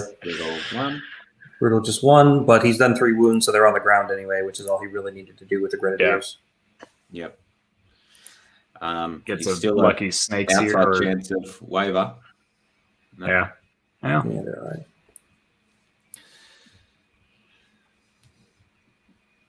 Come on, put us out of our misery and do the earth elementals. There we go. There it is. Yeah, I think that's more important than the naiads, regardless. Yeah, it is. Now the real question is, what do the earth elementals countercharge? And I think it's the captain, if they're going to do 1. If they're there. Yeah, if they're there. Yeah. Oh no, not the muster captain first. No. Yeah. Whoopsie. Unless he's going to do relentless for the knights instead. Just get into it, Mike. Come on. Oh, there we go. That's a good one. It does hit well. All right. That helps. 11 with a blade of slashing, which then misses. So 11. Yeah. And then 11 on 3s. 3s again. 9. 9. There we go. Oh, he did spike it a little bit. So he got about what he should have done had he rolled relentless. And only 2 misses, so he hasn't suffered for, putting that guy first. So you probably wouldn't waste your relentless on that. Yeah. Here we go. So we're looking at a 9 currently. 8 with brutal. Wow. 12 out of 14. But then only 2 wounds. Oof. So here comes relentless. Surely, if he remembers, he's got it. Yeah, he put it on all 3 units, so hopefully he remembers. 2, so he's up to 11, 12. He needs a 6 currently, so right on the money. Why is he? Oh, so we decided he did. Oh, there we go. Oh no. Okay. And that's And we're there's out doing there's that. relentless. Yeah. Okay, So 3 more looking Three. for 4s. if he gets all 3, he gets One. 1, so it is He a gets 1. 5. Well, again, assuming brutal. But if it's not brutal, then it's a 6. And there's a 10 and a 9, so it doesn't matter. Oh, And or he you picks them just up anyway. Yep. Na na na na. Na, na, na, na. Wasn't particularly like the captain rolled slightly over, but Yeah. the cav rolled definitely under. Yeah. So it ended up balancing out. Like, I mean, it was supposed to be a 6 or a 5. That was my call. So, Right. Now, do you leave the arrows facing that way, or do you pivot it to help out with the knights? I mean, I think you can safely leave it that way. I would agree, because Yeah. then you've got your dogs going forward. Yeah. Yep. And then, yeah, if the knights somehow stall up on the EJs, then the follow up is he can trash the chaff cabin. Yeah. Mm-hmm. All right, so pretty good number of wounds Here we go. Yeah. Okay. from the aeronauts. They hit 10 blast after everything was said and done. Yeah. Yeah. Which, And like you last said, for- is it's Yeah. not too much above normal. That's why I was thinking he was kind of being a bit too positive about these And- guys. He rolled a 6 again for the number of attacks the beast gets. Fine. He shouldn't be hitting off. Oh, that's right. In snare, more. right? So he should be. Yeah. Yeah. So 3 more. Snare definitely helps here. Yeah. So it needs a 10 brutals in there, so 9 twice. 9. A Yeah, 7 9 would twice. waver. Druid, yeah, the druid's back there, so a 9 twice. There's a 9 and a Ooh. 6. Ooh. That is off by 1 for Yeah. a waiver. No. Right? Oh yeah, No, because the it is a brutal. waiver. Are they 21, the 23, brutal. are they? Yeah. Because you need I thought it was They- with the brutal. They're 2022, aren't they? Or are they? Am I wrong? Uh, I could be wrong. let's see. Very, very Snares often. are 2022, yeah. So he needed an 8. He needed a 7. There shouldn't be. Okay. So Well, maybe they may have yes, yeah, miscounted yeah. that. No, because there's 12. Oh no, how many wounds on them? There was There's 12? 14 wounds? 14. It's 14 Yeah, wounds. yeah. So 6 is 20. So they're wavered. Brutal is Okay. 21. Okay. Yeah. Okay. Yeah. That'd do it.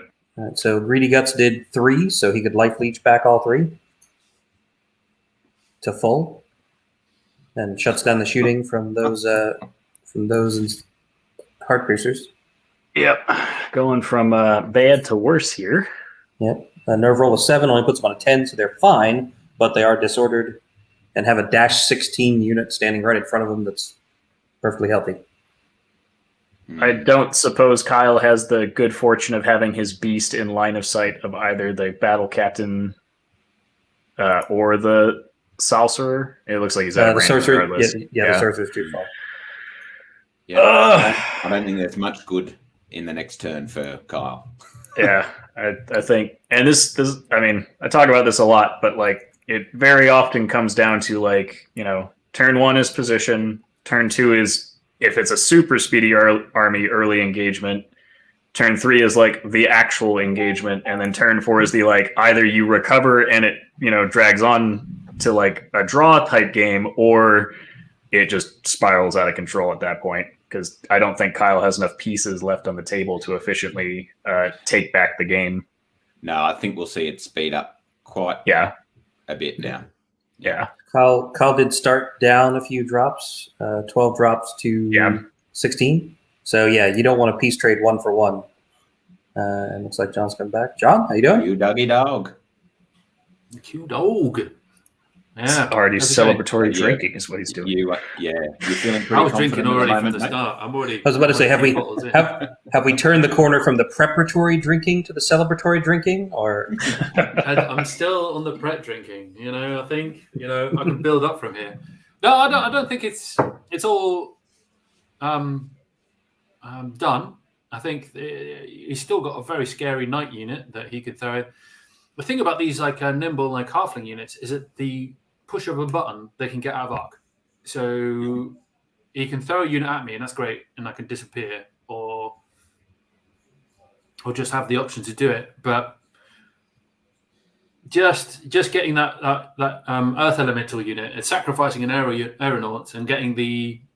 There was at one point when he went, "Oh, I'm fine," and then he suddenly realised that there's a muster captain in his flank, and he was like, "Oh no, I'm not fine." They had to spin. Oh, okay. So he just straight up didn't see the muster captain Up until he was manoeuvring the Earth Elemental unit. And it's kudos to him because he actually there was a beast of nature that I didn't realize was in range. I said, "Are they all at range?" No, but there's a beast of nature in range. So we moved out. There was a bit of go backwards and forwards. And the same with the muster captain. I went, "Yeah, you're looking at the muster captain." I went, "Yep." And I went, "Right, okay, well, let's be honest. The muster captain is probably better than the flank from an Iron Beast because he can easily do more damage just with a lucky roll, which he did. Another 6 on his attacks as well. Do you notice that? Whenever he's a bone giant, it never works that way. Anyway, carry on. Yeah. How confident were you, John? So I think probably the first big turning point was that right-hand Earth Elemental unit. How confident were you of going through that? Not 100% because you're working on 4+ to hit units. And that could easily have gone incredibly wrong. The one thing is that I wasn't sacrificing a lot. What I was sacrificing is an aeronaut unit or an Iron Beast. If he went in for the aeronaut unit, he had a bit of a shuffle, so I may have been able to get a flank, etc. in there. But it's hard because the aeronauts could hit like a ton of bricks and just smash a unit out of the way. They hit roughly average on that particular attack. Yeah. And Matt made the point that essentially you've invested 400 points there to take out a 230 point unit. Yeah. Did you, if it was a tournament game, like obviously there's part of this is showcasing what halflings could do, would you do that? In a tournament game, I might construct this slightly differently. I'm used to playing an Alpha Strike style army, and where I work on is that you're going to work on something there's going to be about a 30% failure rate. So rather than hitting on 4s, I'd be hitting on 3s. Rather than winning on 4s, I'd be winning on 3s to get something that would do a lot of damage. So that would be a risk I wouldn't necessarily take. In this particular instance, it worked out for me because there's less retaliation. If he was going to have the opportunity to put more units back into the into those 2 units and maybe get a better position on me, that'd be great. But what was happening is on the left-hand side, a lot of his units were facing in the opposite direction. So I didn't need to commit there. I could commit somewhere else, and then I had less risk. I mean, he's turned his like Forsaken Knights to then threaten everything. And then that's again where I have to sacrifice something in, because if I don't do that, then there's going to be a lot of opportunity coming back in the other way. Yeah.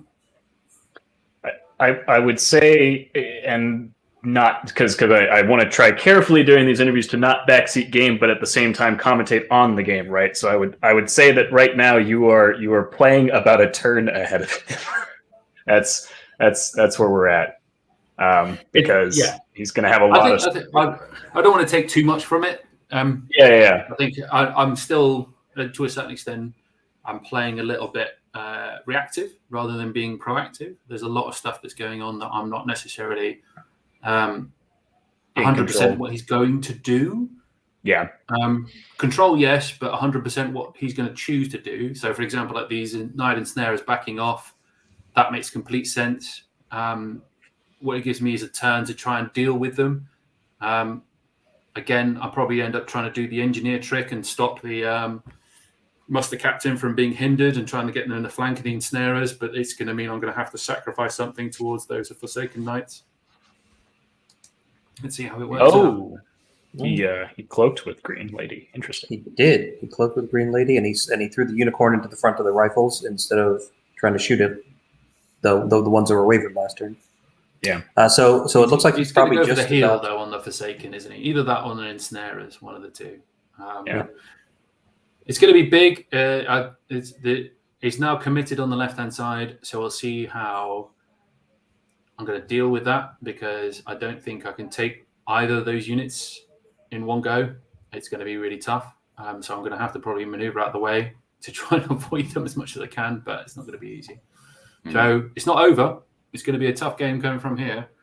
but I put myself in a decent position by taking out those 2 Earth Elemental Hordes. If I could take the Nard and Snarers, I'm in a good position. All right. Yeah. Well, I think he's probably just about done doing his movement, so we'll send you back to the field, so to speak. And we'll Don't see you give at me the too end. many tips, unless, of course, you want to tell me exactly what he said, word for word now, right? So then I can then plan better. No? Come on, John. Don't pretend you haven't got him on another screen. Would I do such a thing? What are you trying to say? I'm British, you know. Yeah. I play by the rules. Maybe There's a sheep station here in Australia with your name on it, mate. I'll have to take that. Anyway, I'm going to go, and I'll catch you up on the flip side. All right, See you in a bit. Take it easy, John. Good luck. What I'd be interested in here now is just right at this point, if you're John, what is each of our next move? Oh, so let me see. Obviously, we can't I'm gonna see let what's going to happen in the combat. Mike answer that first, and Sure. then I'm gonna give my opinions. Sure. So I see that Kyle has finally done on the left what you were saying he should have done like turn 1 or 2, which is Right. push up to the edge of the terrain and make him come out to fight, or take a beast. So if I'm John, let me look here. So I'm guessing that is this unicorn even going to do anything to these rifles? I guess Greedy Guts keeps working on these heart piercers to keep them on that side of the table. We don't so much worry about this at the moment. We try to shoot this guy to death unless I can't see them. So I guess, you try to put the muster captain into the flank here. Use the engineer to try to box him out if you can. Double charge again. Send the cav into the Order of the Forsaken. And then probably try to double up on the Order of the Brotherhood here and bring the Sorcerer over to buff them with Brutal, probably. Yeah. I think that'd be my plan. What about you, Matt? I mean, a lot of this is there were a lot of things I think would have benefited Kyle in the long run. Mainly that move on the left is long overdue at this point. I think when you are, if you are playing a speedy army, especially if you're playing against a faster than you speedy army, which I'd argue with the potential of wild charge that John has on him, you just got to shove up into it. You got to push him up to the edge of the board and say, hey, here you are, and then you box them out basically. And when you have the higher defense, you can afford that because you can basically say, hey, I'm here. You can engage whenever you want and I'll win. So it's basically, you're going to choose when to run away. But by sitting back all this time, it's basically given John complete control of that side of the table. Yeah. And as John stated, and I think this is what will happen for him next turn, is he just pivots both units 90 degrees and just books it. And I think he can either get out of range or, potentially just put stuff in bad, awkward charges. Yeah. It'll be interesting. Yeah. So my gut feeling is I'd play that slightly differently. I wouldn't go. I'd probably. It all depends on the sixths, right? Which sixth you want in control. Sure. I'm thinking sacrifice the Strider into the front of the Knights. Mm-hmm. And like Mike said, get Brutal. But I'd run that other one up the side and pivot back to face them where they can't be seen rather than running away.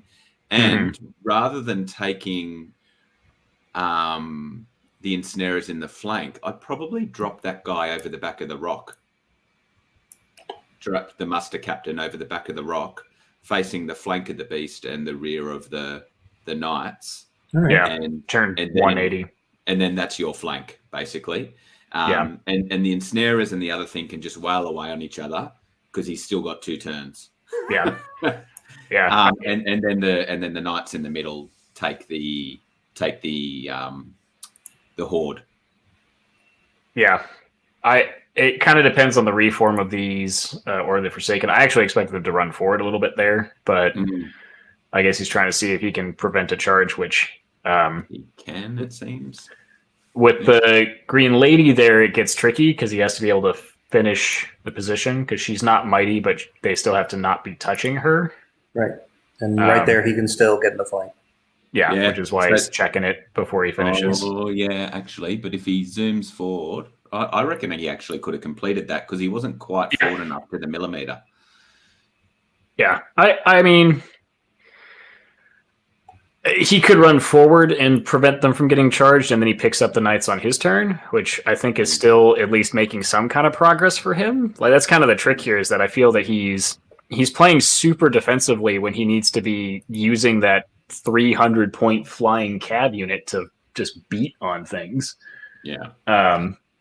And it hasn't done a whole lot this game. It's killed one effectively 100-point chaff piece, and that's it. So it looks like, no, I agree. All right. It looks like they might have decided that he couldn't complete that charge, which is why he's finished that, which is, Sure. I don't know if that's their decision, but, it's pretty much the only move that could have saved Kyle at this point, I think. Right. So now you probably would put the muster captain into the flank of the ensnarers because the knights can't hold off the Forsaken. It depends if you want to save them, I guess. Makes it a little more interesting for the last 2 turns. He's intentionally put him in the flank. Yeah, I was going to say he could definitely get to the front with Nimble, and there's no issues there. Yes, but they're in the flank, so he can't. Yeah. I think he can still afford to turn the muster captain around and just face that direction. Yeah, true. And he could just back up the dogs instead. Yeah.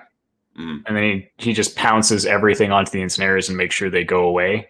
It's a little tricky because he did get some substantial heal off there, so he double healed him down to 3 again, which is the advantage of that unit. It is, even with all this crap here, it's still a tough cookie to crack. So he can either sacrifice his captain and quad charge it effectively to make sure it just disappears, or he can throw the captain over to the other side to guarantee the left flank, which gets tricky because that still relies on the knights not just immediately killing the thing that comes to engage them. And just turning around to face the muster captain. So, now admittedly, the downside of that is that he can just keep flying the muster captain around. Realistically, that's not a bad move anyway, because the muster captain doesn't have to stop. The muster captain is never forced to engage. He could just pivot and fly another 20 inches somewhere. Exactly. And the muster captain's so powerful in these scenarios like game, right? Because you can just go where, and particularly because he's got second turn, he can just go, where do I need that 1 extra unit strength? Oh, there, I win.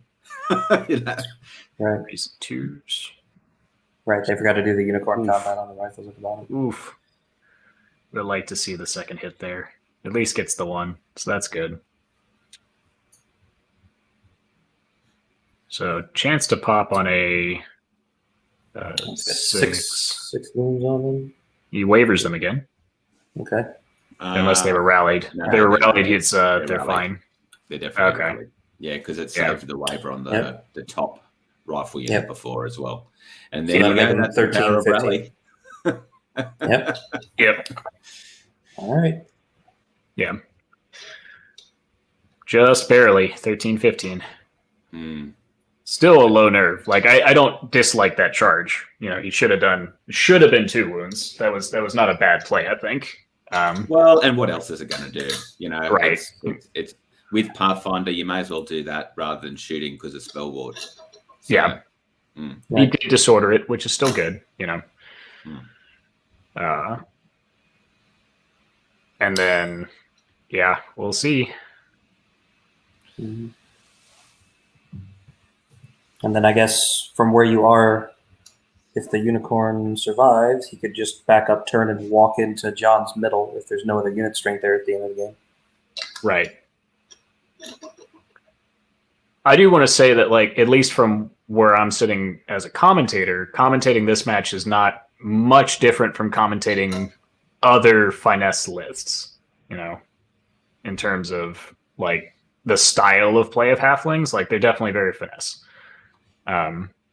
You're not doing these big, the aeronauts have, because they are the only unit in the list that can realistically do a front charge and expect to do something. But you'll notice that John is being very careful with his charges on the left. He's not just throwing these light cav into things that are going to die, or going to kill him in response, I should say. He's playing it very carefully. Yeah, I think the nice thing about commentating a list like this, right, is that there's so many options. It's not one of those, it's not like commentating ogres where you're like, okay, that's going to do. I shoved everything forward. Yeah, and I'll smash your face. Yeah. It's a little harsh to ogre players because obviously Jeff Swan did very well at Masters with them this year, among not saying many other events. No finesse, but yes, there's less tricks. You can certainly build a less finesse list with ogres and just push them across the table and watch them delete things. Starting to worry that my UB had locked up because nothing had moved in a while. Yeah, it just very carefully considering his options, which or he needed a bathroom break because he's on like his 4th beer this match. No.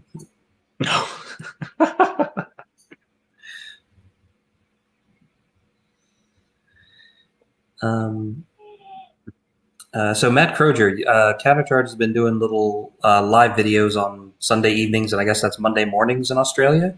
Yeah, Monday lunch for me. Yep. Monday lunch for you. Are you guys enjoying the joy of not having to edit content before it goes out? It is good because we were tossing up between that or like a monthly hobby show, and we're like, well, let's just keep doing this. The time frame tends to work for all of us, and if it's not one of us, then well, you just miss that one. But yeah, it's nice to have something where, I don't want to say the effort is lower, but the post effort is lower. Yeah, big time. And we just, I guess the thing is just having something relevant to talk about every week, which so far hasn't been a problem. If Mantic keep bringing out new releases, then we shouldn't have an issue. Right. As long as there's news every week. Yeah, like during the pandemic, like trying to think of articles to write for Dash 28, we kept asking, our writers, and they're like, well, there's not much happening, so we really don't have anything to write about because nothing's changed and no one's playing and there's no tournaments. And we're like, okay, hobby stuff? Is there anything hobby related you can write about? Yeah. Maybe something? Yeah. Well, at least the video too does give you that option, right? If that you want to do something visual that you can. So for us, that's something good because we typically, haven't been a visual medium before. But now I'm also having to go back through the live streams and make sure I don't, now that my shirts are a thing, I'm going, all right, I have to plan what I wear on a Monday. Right. Yeah. Usually I just go to a cupboard and pull something out. Right. Can't show up with the same shirt twice. What would people think? Oh, he's just going for it. Yeah, he is going for it, isn't it? And do brutal, I guess, on the left hand, Saucer. Do brutal. Hope the hindered one does at least one wound, so you can use your relentless on the Strider one. Pop the Stridey boots, of course. Yeah, and try to squeeze out a couple more. So you can imagine John in some big boots, can't you? Probably knee high. Going out for a night on the town. It's on 4s and 5s. Did you stick rally or brutal? That's really the trick here. Because if you did, Sorcerer on left for brutal. Okay. Yeah. I think the risk there is that do Beasts of Nature have Pathfinder? Yes. Okay, so he ignores the terrain when he flanks there. So I would countercharge the knights. Yeah, countercharge the knights to the left, the beast into the flank on the Kyle's knights into the rightmost wild riders, the beast into the one right in front of it. Therefore, maximizing the potential of popping both in one turn because they're only at 12-14. Right. And they only have thunder, so you'll take it away from both of them. Right. What do you think about this in the middle? Like, is that an overcommitment? Like, because if he snakes, it's not very pleasant. Like, which is always what you got to take into account, right? I don't think snakes kills him, though, is the thing. Like, the worst case scenario is, let's say he snakes. The unit is probably still devastated, though it will probably heal out of that, realistically, which is one of the oddities of that rare rule. But I think he can only realistically kill one unit in the countercharge if he wants to keep the Ensnares alive, because he's going to have to commit heal instead of Banechant to them. Yeah. And so his Cav come in and kill either the battle captain or the Cav, but then he gets the exact same another turn to pick up the unit. Now that does help Kyle like maybe have some kind of comeback a little bit, but I don't think it's a game ender like it would be in an earlier turn. Yeah, I'm just not convinced that the Wild Runners had to go in. When they could have sat back and just done a bit more board controlling.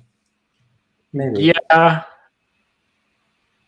I don't think it's required, but I mean, again, he's been spiking pretty heavily on his steam tank, the halfling iron beast and the Iron Beast. And the So aeronauts have been he's due to to roll a 1 on the d6 for the Iron Beast because he's rolled a 6 both times. So. Right. So like if he undershoots either of those units by a little bit and the captain rolls average, they are naiads. They are very tough. It is still a horde. And it's all 4s. Like everything is so super swingy. So it could be overkill or he could barely get it. I am very much always for the mentality of it should be snakes or nothing. And I think this is enough to guarantee snakes, but less than that would not. Mm-hmm. At least with like really quick math, if I did the full math, it'd probably be a little bit overkill, but I'd still say it's safe. Like it's a safe commitment. He doesn't get punished for this. He's moved on to shooting. And this is the rare chance that he rolls snakes, right? Like, if he doesn't roll snakes, it's perfectly fine. He's not going to lose anything. This Yeah, that's great. No matter what, Road Warrior is right. Yep. That is a very. I'm going to start calling him Shannon Shademaker. Oh, is that Shannon? Is it right? Okay. I'm pretty sure. Yeah. He's the only person I've seen show up to a Kings of War tournament in a Road Warrior costume, so I'm guessing. Yeah. Yeah. I don't fully know that I like the commitment on the left, but I guess maybe he figured out that he couldn't get him out into an advantageous position. And maybe he figures that it'll just take too long for him to pop through the 2 units, and just giving that side of the board to Kyle is totally acceptable because he's going to win the center and the right, theoretically. That is a 15. That will pick up the Heart Piercers, won't it? That is it. That is right on. Gil. So after underwhelming shooting against that unit, he just rolls a 10 for nerve and picks it up. And John's putting out offers in the comments there. Yeah. Yeah. That's what happens when you're a handsome man. You can put offers out wherever you want. Greedy. Now he's getting greedy. Yeah. I don't know if he does have a nice stat line. Yeah. 3s, 2s, and Dread. So Dread. And life leads 3, so he gets to heal back down to 1. Does he have life leads 3 base? Yes. Oh wow. Yeah. Yeah. Jesus. I know. A mini cavern dweller. Yeah. Oh, where are we now? More shooting? No. Yeah. Where are we? Oh, No. on the unicorn. We're punching the unicorn. Yeah. I guess he decided not to toss anything else there. No, like I'm a assuming did he do singular brutal wound? at the bottom there, did he? Maybe. No, I think he rallied. I think he rallied them down here because he was afraid of the No wounds. number of wounds he's already got on stuff. So I think maybe he did rally 1 here and brutal on the other one. Considering how much rally has saved that bottom corner of the table, like I think I would just keep going with rally myself. Yeah. Which again, coming back to my comments at the start, is the interesting choice with the sorcerer, right? Is sometimes you're going to have these conflicting choices, and sometimes you'll pick the wrong one. I mean, he hasn't so far. Yeah. All right. There's the one wound that the hindered knights needed to do. So now the other knights can use their relentless if they want to. But I'd like to point out one wound. On 8 hits. On 8 hits on 4s on 14 dice. Not bad, but and gets all 3 with There her. we go. Oh, that helps. So that bumps him And up to 10 with brutal. Yeah. So So he he only needs a rolled 7 brutal, twice, did he? Yep. or 7 Okay. once. Just once, yeah. And a 6. Oh, That's a waiver, right? So it's Waiver. They do have headstrong at least. Right. So yeah, So it might not matter. yeah. And that was with specifically a pretty spicy hot roll. Mm. Like, All right. Overkill in the middle, maybe, or swingy 4s will save the horde. Let's see. We'll Let's do find the out. force first. He's doing the iron base first. Okay. All right. Iron. where is he sitting? There And you there's go. the one. There's the one. He was due for that one. And needs 5s.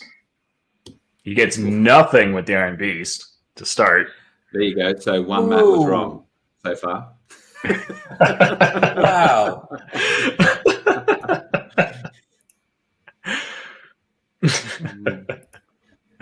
Whether the Iron Beast has run out of steam here we go. or whatever. Here we it go. runs out. 6 hits with the. Ooh, could get 3, explosive. 3, 5, 7, 9, 11. 11, yeah. Looks Yeah. like. And 2s, 2s. all 11. So 11. Yeah. So All right. a little bit spiked on there, but that makes up for the Iron Beast, rolling like hot garbage. Yep. So one Matt wasn't wrong also. Yeah. Yeah.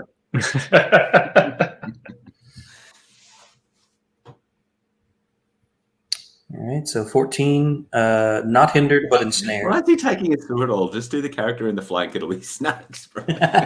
Yeah. We can come back to it after. Well, hey, look, man. See, he would have only been on an 18. That's not. I mean, it's already a 3, but it's not overkill. Well, it will be now. Yeah. Yeah. Now it is. Yeah. Only 6 hits. Only 6. Yeah. 4 more. 4. It's snakes. Now there's snakes twice. Yep. Yeah, so it was tight to get to snakes. Wait, did he roll 3s? He shouldn't have rolled 3. Ooh, he rolled did screw 4. up on his. No. He rolled 3s on his cav. They should have been ensnared. Oh. Yeah, it's fine. It's a small mistake. No. Yeah, they he only rolled did- 4s. They only did Yeah, 4 on the wounds. cap. Yeah. Yeah. It's threes to wound, which they still are. Yeah. Or actually, 2's to wound. So. Yeah. Because they 4's keep to their hit. thunder for Pathfinder. 4s to hit though was the trick. 4s to He was hit, rolling yes. 3s to hit. No. I think the it's captain just- I still think put him into snakes without any problem. Yeah, I And- think if you and scroll so- up, he did hit on 4s. Oh, okay. Yeah. And so now that you've gotten lucky and taken out the unoccupied unit of heart piercers that were over here, do you just turn everything to face the cav, or I guess he's turning the tank to face that corner? There's no Yeah. reason not to have something facing Okay. away. I mean, the horde Okay. can't get in there. Yeah, the aeronauts Um, are facing towards the cav horde. Yeah. And Yeah. They're safe. not, So Yeah. that's pretty much game over, man. Game Yeah. over. He gets Pretty a chance to. I mean, he may be able to pick up the left flank. That is going for him potentially, and then misses the headstrong roll on the knights. Yeah. oof. So I don't think he can pick up the flank. Yeah, well, not anymore. He can't. But he needs to back that up though, otherwise the wild runners are going to get a flank. Yeah, There we Yeah. go. you can't quite go that nuts. You can go 5 inches back, but 5 inches in a straight line back is your best option. 4 inches. You could withdraw 1 and then go 4 back. Oh, sorry. Yeah. Yeah. Correct. Yeah.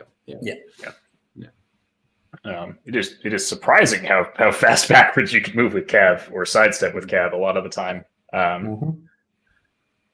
It takes this. I think at this point it's more of a just like if we were in a tournament game with 2 turns left on the table, you're getting tabled. Like you're not avoiding that in this situation. So I think you just go for the attrition score. In any, if this was an attrition based event, you kill as much as you can before you're removed. Yeah, or do you preserve it? Like he could have flown those things 20 inches forward and not be seen by anything. But I think by the end of 6, he's really unlikely to be able to preserve it. Yeah, He'd have to literally depend. go hide it behind the hill. This would come into a discussion of what, like, is it attrition? I've had some events which are just like, you only get points for what you kill, you don't worry about what you lose. And I've had some events which do the how much you kill minus what you lost and that kind of stuff. Right. So it's a if blackjack versus Northern King style scoring kind of question. Yeah, exactly. So like if it's blackjack, then you want to. I believe that's the one where it's the yours differential. minus. Yeah. Then you want to try to preserve that expensive unit while killing his stuff that you can. If it's just kill stuff, then this is the right choice. Yeah. So which for the mountain region, I think is a little bit more common. Is just taking pure attrition, like pure what you kill and ignoring what you lose.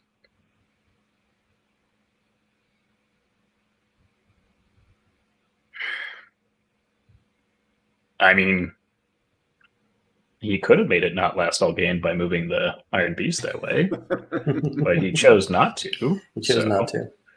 He chose to let you have that corner. Yeah.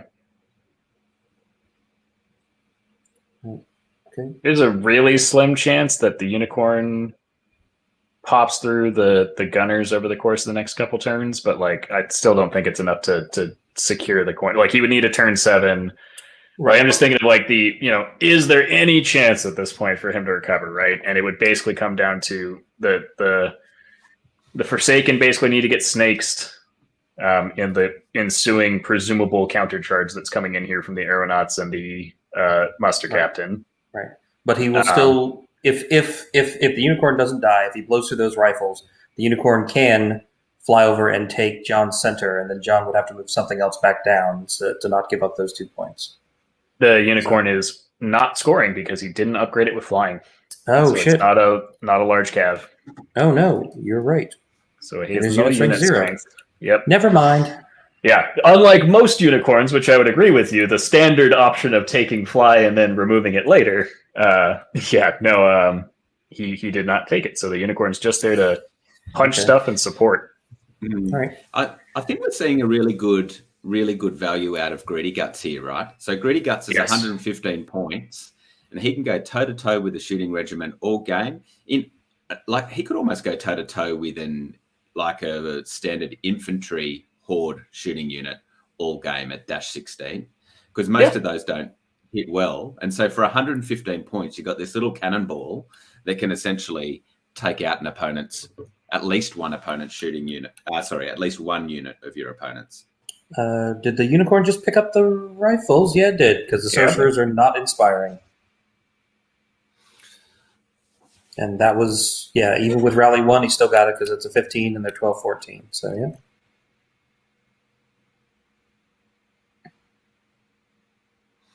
And only doing one wound to it, too. That was particularly fortunate. Yeah. Once again, just roll 10 for nerf. Yeah. Yeah. Beast in the flank. Yep. 14 attacks on 3s, 9 hits. Choose to wound with Vicious. Doesn't need them. Gets all 9. Wow. Needs a 5. Once. Gets it. All right. Which this is why he should have moved forward ages ago. Yes. Yeah. Exactly. And but again, and then we see the choice with the sorcerer, right? If he'd got rally 2, that unit lives. So, but he chose a chance at popping. Yep. Mm. I agree. And, which I mean, there's no right choice. It just shows the difference in the sorcerer of making that choice. Yeah. And that waiver wouldn't have happened if Kyle hadn't blown the headstrong roll. So yeah, he would have probably lost both of those units. Because you're looking at 16 on 3s and 3s coming back. It's not a guarantee by any means, but he's probably going to put out at least 7. Flying Cav fails. Which again, coming back to John's move, is probably why putting both in wasn't the best move. He just needed to try and sacrifice one. This is actually not terrible for him though, because it's not terrible for him now.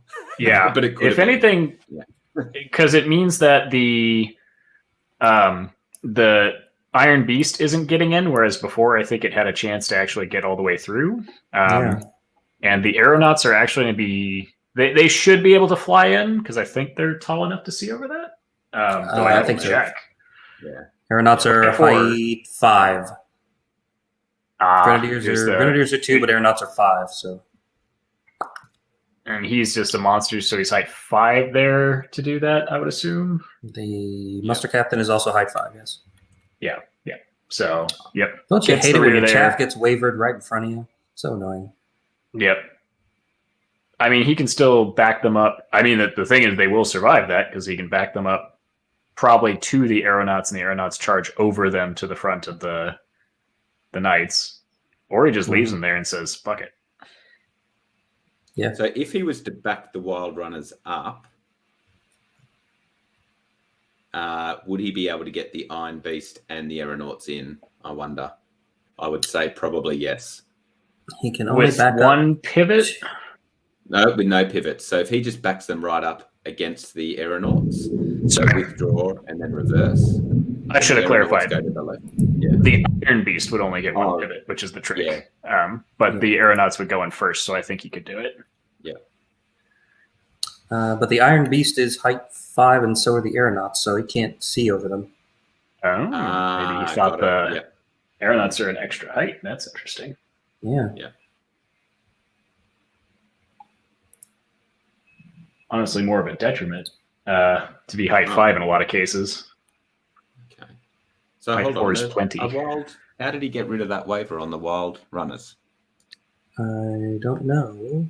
They may have headstrong. I wouldn't be They surprised. have Iron Resolve. They don't have Headstrong. Hmm? Wild Runners melee have Iron Resolve, Nimble, Spell Ward, Thunder's 1. Hmm. That's it. Does something give them that? Oh, Headstrong aura from the Iron Beast. Yeah, that's it. Right. Okay. All right. Okay. Well, that was handy. Yeah, really. So many special rules. Somebody's going to forget something. Okay, so a storm has blown up on me here. So if I suddenly disappear, it'll probably be because my power went out. Knock on wood. Was it? He hasn't moved that beast. It's outside of 6, and would have been at the start of the turn, wouldn't it? For that headstrong. It was angled slightly differently, so like the corner was closer.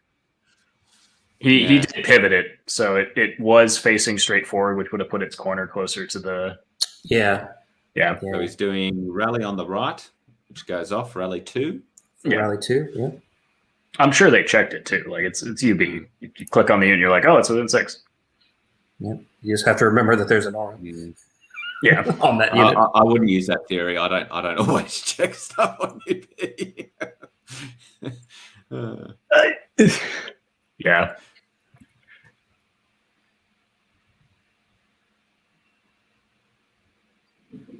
So here on the left is probably a good time where you don't. Yeah, that is loud, Mike.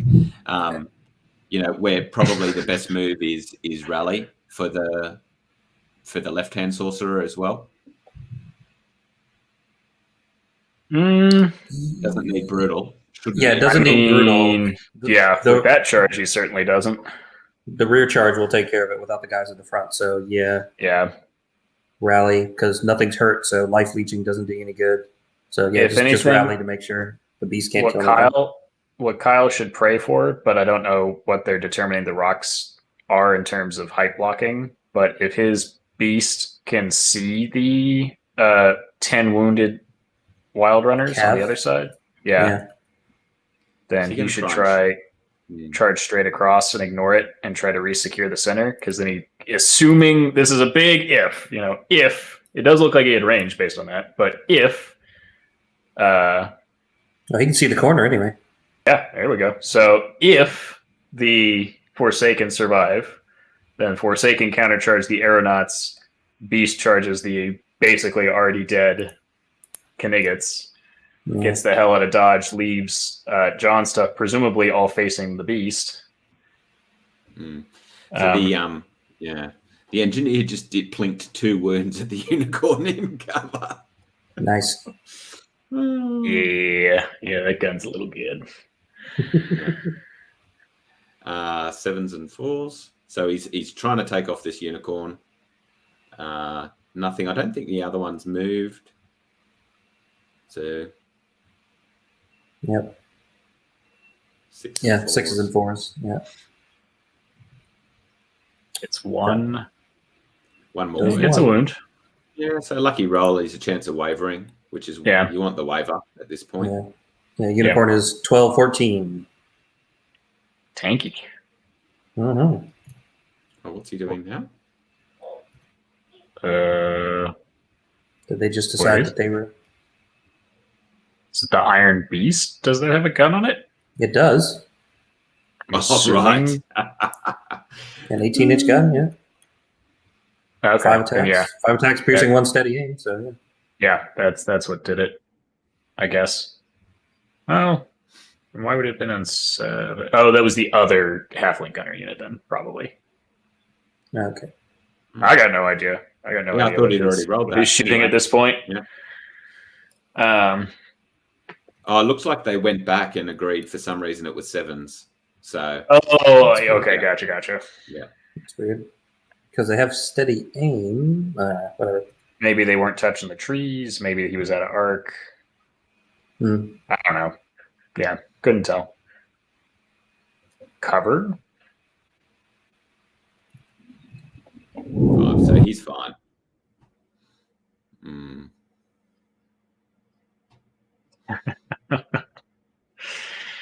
Oh, Unicorn gets another chance to jump on something. One more chance for glory.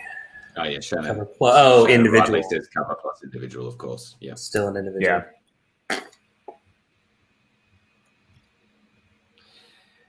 Let's see here. Well, if John gives him a lot of snakes.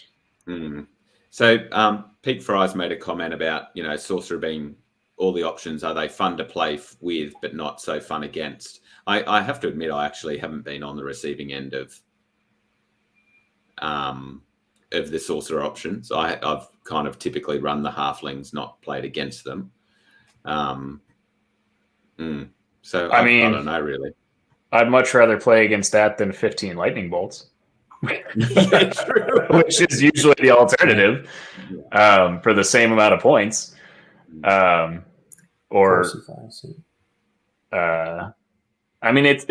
an average of 1 to 2 points for any of the auras, and you can only activate one of them, and you know what they are. It does add an element of having to, as the defending player in this case against them, you have to make the right calls. You have to understand what they can do, but I don't think it's gonna Life Leech is more of a reactionary one, so it's really brutal, wild charge, rally are the 3 that you have to play around. Yeah, and it kind of makes it that little bit more than a movement game, doesn't it? Like you say, maybe against some other armies in your turn, you sit back and all you're thinking about is just pure movement, really, right? Maybe with a bit of math on the combats. Whereas now you're kind of like, all right, what are all the options? So in some ways, it's more stimulating as the person not running it. Right. It's the equivalent of playing against Surge and Undead, right? Like Surge, Surge is always this thing where people who play against it typically are like, oh my god, I hate it, and then you play with it, and you're like, oh my god, if I didn't have this army would be unplayable. And I have to think so much more when I'm playing because I have to do clever things with it to make it work. Which some people are going to like and some people are going to dislike, right? I think it probably all comes down to what do you like out of your game. Right. Yeah. I would say that this is far less of a game changer than having Surge in an army is. And so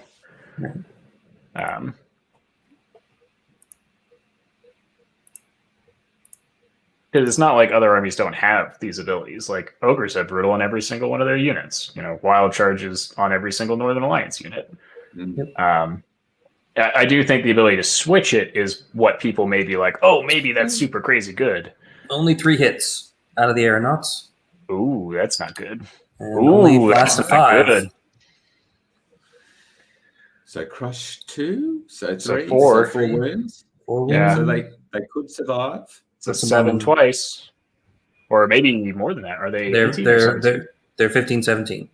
Okay, so with brutal, Once. every time. So I think if this was in a shed, this is the point where you shake hands. I think. Yeah, Yeah. that's rough. Um, You lowballed the nerve, or lowballed the hits, but then highballed the nerve. Yeah. yeah, there's And no, like the number of there's things really that John has gotten or held on to because of brutal and rally, like I've lost count. We're up to like what, 5 units that swung on one? Yeah, Yeah, I certainly think there's an argument for removing brutal, as in from the aeronauts. I think Sure, I can sure. I can see that argument. Yeah, I can see that. yeah. I mean, but in this combat, they did like the aeronauts aren't what did that. It was just a high nerve roll. Like the aeronauts rolled way Sure. undervalued there. Completely agree. Yeah. Completely agree. And that's the thing. Like when you're making extrapolations, right? It is there's rarely one variable. Yeah. Yeah. Oh, and Greedy Guts got them. So there we see the 115-point bullet. Yeah. Doing his job. And and he's got no wounds on him at the end of the game because of Life Leech 3. Right. I actually think what we're going to see with things like the halflings, and Greedy Guts makes a good thing of here, is in my games recently, the power of individuals. I think there's been this shift back towards a unit strength game, Sushi Feast. But I actually have this feeling that we might see with armies like this, individuals are a great counter for them, right? Particularly mighty individuals. Meh. Mm. More unit strength on the board, more tools. Like I would point out that if we look at, John's list here, he still had he does have a lot more drops. I think he just has more drops, which was the bigger advantage here. But Greedy Guts is okay because he's very cheap. Like that's one of the things that it comes down to. Like he has 8 attacks for his 100 points, which is actually really high. Like that's pretty nuts. Yeah. 8 attacks and dash 16 nerve for 150 points. Like he is excruciatingly high for a character, but he's only speed 5. Right. Whereas most individual characters are like 5 attacks most, or usually 3. Like it kind of depends. Yeah. He 8 is attacks is up in the character. the Zuzu range, which Right. But we're watching this unicorn here punch the same, already wounded heavily and exceptionally low nerve rifle unit and not be able to take it off for 3 turns. Meh. Right. It kind of comes down to a lot of the time I find with these light characters, you spend a lot more points for the character than the units that it actually kills in the course of the game.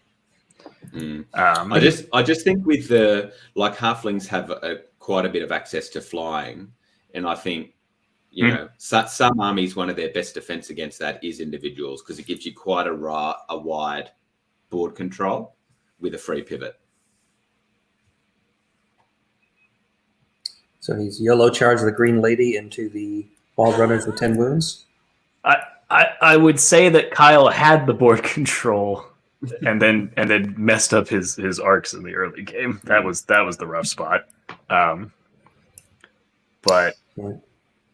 I don't think flyers, one thing halflings notably don't have, they don't have a dragon. They have medium flyers, but nothing heavy. Right. And the flyers they do have, I mean, the EJs are definitely a little bit possibly overtuned, because you compare them to gargoyles, which would be the most accurate comparison, and they're 10 points more, but gain a billion extra rules and lose regen. And I could see an argument there for that being maybe they need an adjustment. But regen's pretty big. Yeah. Regen is, but their nerve is so low that even when you put 1 wound on them, you might pick them up. So you don't get to roll the regen all that often. But how many times do you see the opposite? Where they just won't bloody go away.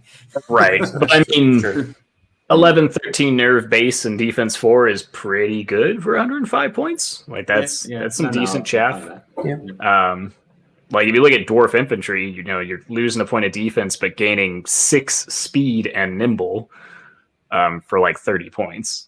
So rally saves another unit of rifles. Yeah. It's tricky. I think most that's really the one flying unit is the EJs, because the aeronauts are actually just medium cav. They're whites. Like usually you don't fly with whites, you just use their speed 7 to bash things in the face. Which isn't to say that they don't use it, but usually when you see fly and the lower speed flying units, it's for positioning more than anything else. Like you're using it to get those double charges you normally couldn't get because you can fly over your own stuff. Right. So I don't think we'll see halflings using those to overflank stuff. It'll be the light cav that might be difficult for newer players to kind of get used to. But I think those are also elements of other armies. Like we've already got Knuckers and Trident Realms that are going to run circles around people their first couple games, and obviously dragons. Did he still not kill the? I think he didn't kill the sorcerer because they are not 11. So waiver. He also didn't kill the right. Yeah. Or he missed with both the druid and the lady. Yeah. Yeah. Oof. But yeah.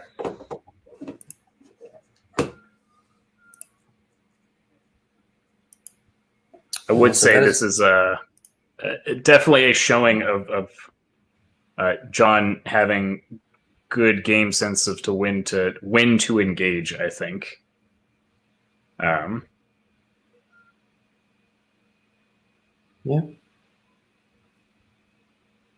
Yeah, but by that token, could have gone horribly wrong at the start of the game. Yeah. Yeah. So took that risk, it paid off, could easily and not have. Yeah, if he'd failed to pop that first Earth Elemental Horde on the right, then... Yeah, totally different game. Totally different game. Yeah. Likewise, if Kyle had pushed up to the field on the left in like turn 1 or 2, probably also a totally different game. Yep.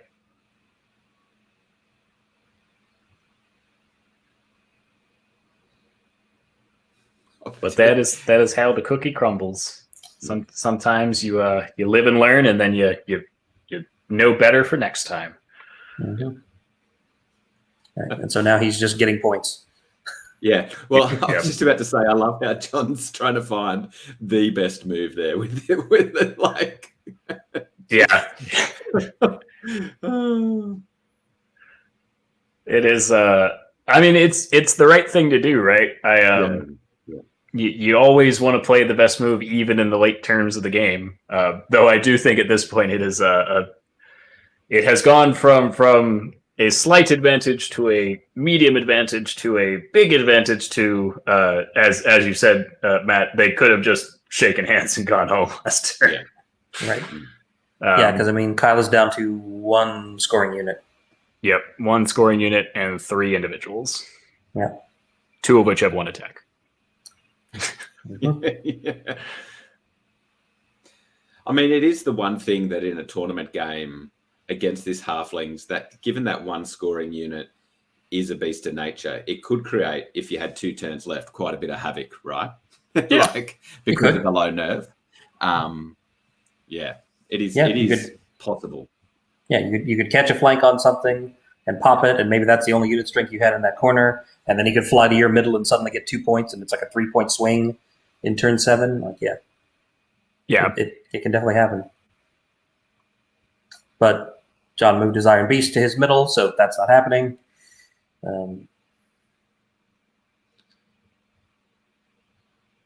1 this time through the rally on the right. Okay.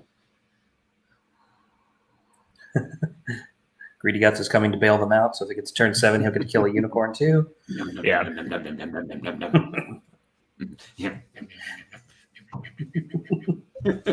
Yeah. That is definitely how he'd walk in. Nice. Yeah, with his wild charge. It's the waddle charge. Mhm.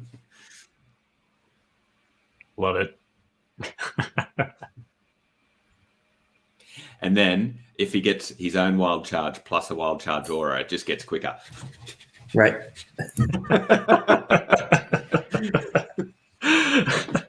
So immersive. All right. So John has moved like almost everything out of the charge arc of the beast except the engineer, who's going to take pot shots at it and hit 3 times, but only wound One once. wound. Okay. Oh, What now he'll watch do him is do a double double six six just to. Oh, Come on! Just to really like, man, he's already down. Just kick him while he's there. Just Where's your sad trombone, Mike? Oh man, yeah, for real. oh man, my heart out there for Kyle.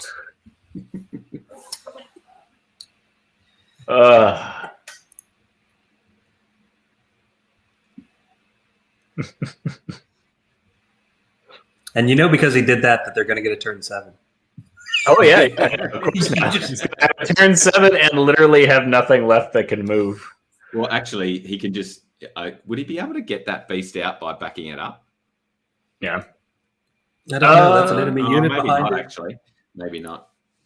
The Yeah, beast of it really nature. isn't it's nimble though, so yeah, he might be able to get it out of arc, but Oh man, yeah. Wavered the lady. I think. His best opportunity, if anything, would be to fully turn around and like back its butt up against the rock. Get a Yeah. hinder charge from the cav. That's probably what I would do. I don't think he gets that arc with it. I think that's He's not that's even option. killing anything. He's just wavering every unit left on the table. Yep. yeah, that's Yep. Kyle's on board too. Yeah. All right, what are we going to do to waver a the- unicorn? Let's see. Win by turn 6. So the turn 6 roll doesn't matter. fives. Here we go. Yeah. 5s and 5s. Unicorn's only 12, 14. 2 hits. 1 wound. 1 wound. Oh, buddy. Needs a 9. Needs a 9 or a 10 Nice. to waver. A 7. Okay. Oh. Doesn't waive the unicorn. Kyle will get to do Can they something please just- on his. Can I just call it, please? Is their turn 7? Ah. All right, fine. I guess if you feel you Can you- must. Can you comment, Mike? Are you sure you don't want to call it? So the unicorn isn't wavered. The unicorn isn't wavered. Yep. So you punch the Right, rifles right. again. They're only rally 1. You can get them. Doesn't have thunders anymore. I assume that's where his crush is coming from, or where his modifier is coming from, I should say. Oh, they ask you about it. Yeah. It's like, go ahead and let him see if the unicorn can kill the rifles. I reckon let's just Yeah. bring him in. No, Carl's insisting on still Yeah. going. Do it. Do it. I would get that unit. That's fine. And he wavered them. Okay, good. Ah, Just okay. bring him in. Now I would say bring him in. Yeah, you don't need to. It's ugly. We don't need to watch this anymore. Yeah, Someone should have just thrown the towel. Call it. yeah. Oh well. All right, fine. Okay. I sit still. There we go. Sure. There you Okay, go. there we go. What a gentleman. I sit still and get like 8 points. Yeah, Was it Might 1, have 2, cost 3, 4, himself a 5? buck, yeah. Yeah, 6. Got 6 points. we can assume that he picks up probably everything here. The unicorn's got greedy guts bearing down on him, you know. So I don't think anything gets out.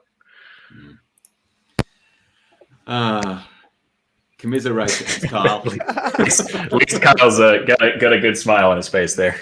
I'm just mad the unicorn didn't get wavered that last turn. Right? Do you know, It's just, Matt we were and I- really calling it where the beast was gonna get double six. We're just like, it would be funny if he did one wound and double six it right now, and it happens. So we're just like, oh, damn it. It's no fun. Just rude.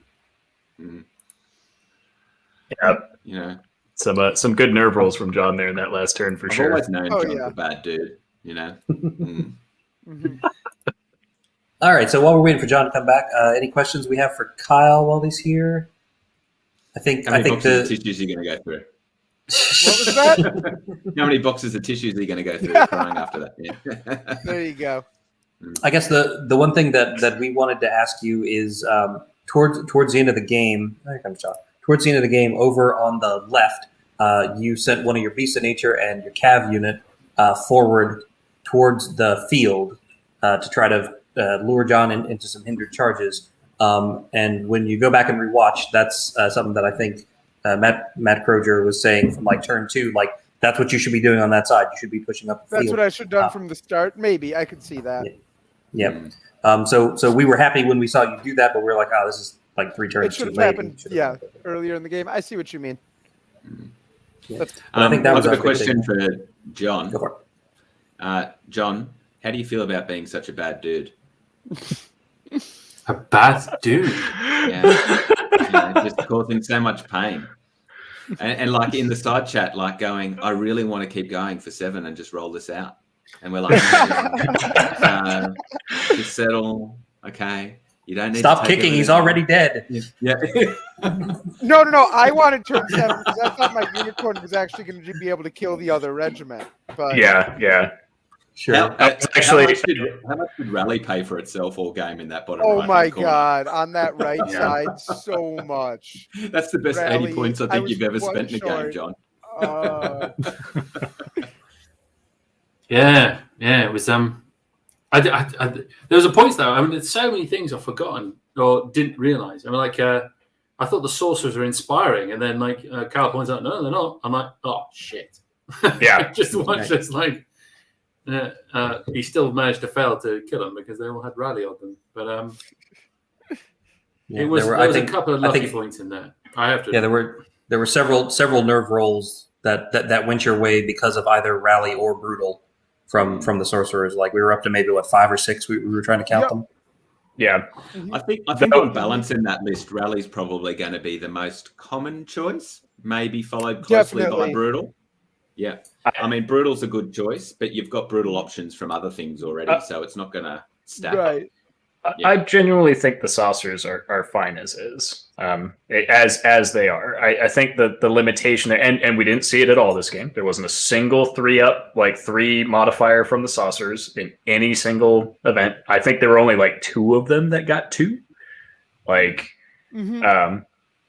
which and they are definitely a support piece, and there were a lot of times where I think, and John, you can confirm this for me, where you have to pick, right? You're basically forced into a situation where it's like, we were commenting early on that Kyle was moving the beast up on the right-hand side, and what I would have liked to have seen Kyle do the first turn he moved it up, but that you did do the second turn, and that definitely showed, was that when you move the beast forward, that forced you to be like, oh, do I do brutal to try to kill the beast more like reliably, or do I do, life leech to get my health back, or do I do, wild charge to give Greedy gets some options on his turn? Like suddenly you have to make a choice because you only get one. You only get one of these Right. abilities. Right. And by forcing that choice, now if you don't pick rally, then the shooters are hitting you and you're only 12-14 nerve base. So like, Mhm. yeah. So I was Right. curious what your thought process was when you had to pick and that turn specifically. It's not easy. You unless you get used to it and you're getting into a position where you know exactly what you want to do right from the start. And a clarification just around when it starts and when it stops. Well, not when it starts, but when it stops. Yeah. I mean, Right. As they're talking to Carla, going, whether does it stop at the end of the start of the turn? Yep. Does it stop when you choose to move the miniature, or does it never stop? That would just need a little bit of Some Right. clarity there would be good. Yeah. Because you could like roll rally clarification. 3 on turn 1 and be like, I'm standing on this the whole game. right? And just Yeah. keep it. Yeah, that's it. Yeah, Yeah. Yeah, I'm ready I'm for you all guessing the way you through. can't do that. I'm just Yes. going to put that out there. I don't I- think you're allowed to keep from one turn to the next. Yes. Yeah. And it just has to be a decision one way or the other, doesn't it? I quite like, and I think this is kind of in step with everything else. I think what you want to try and do is get the same as what everybody else is able to offer, and say like Aura of Life, rallying element, is so that you could have it up until the point you then move the unit again. So then when you actually get to the point, right, I'm going to then give the unit another order, then you have to give it another option. I think that quite works. Where there is, right at the start, it does mean that, I mean, it sets up a little bit. You're just adding an extra bit of area control by just saying, well, I put Wild Charge on last turn on the basis I can't get hurt, and then I would just influence that area, and then the next turn I can then switch it to something else. I think that kind of works. My gut feeling is that's the way it'll be ruled. I mean, I think they've already ruled on the kind of lasting all game and the Rally 2 thing, but my gut feeling is it'll be until Gastromancer moves again. You know? Yeah. I'm still wondering if it's going to be until start of turn, but we'll see. It's one of the two. I think it's one of the two. Definitely one of those where nothing else makes sense. Yeah. I mean, I think if you go until the start of the move, it like besides John giving you some more board control, it doesn't really change much for the opponent because they still have to take into account that you could re-roll more of a wild charge the next turn. So they've still got to make their moves based on your maximum wild charge.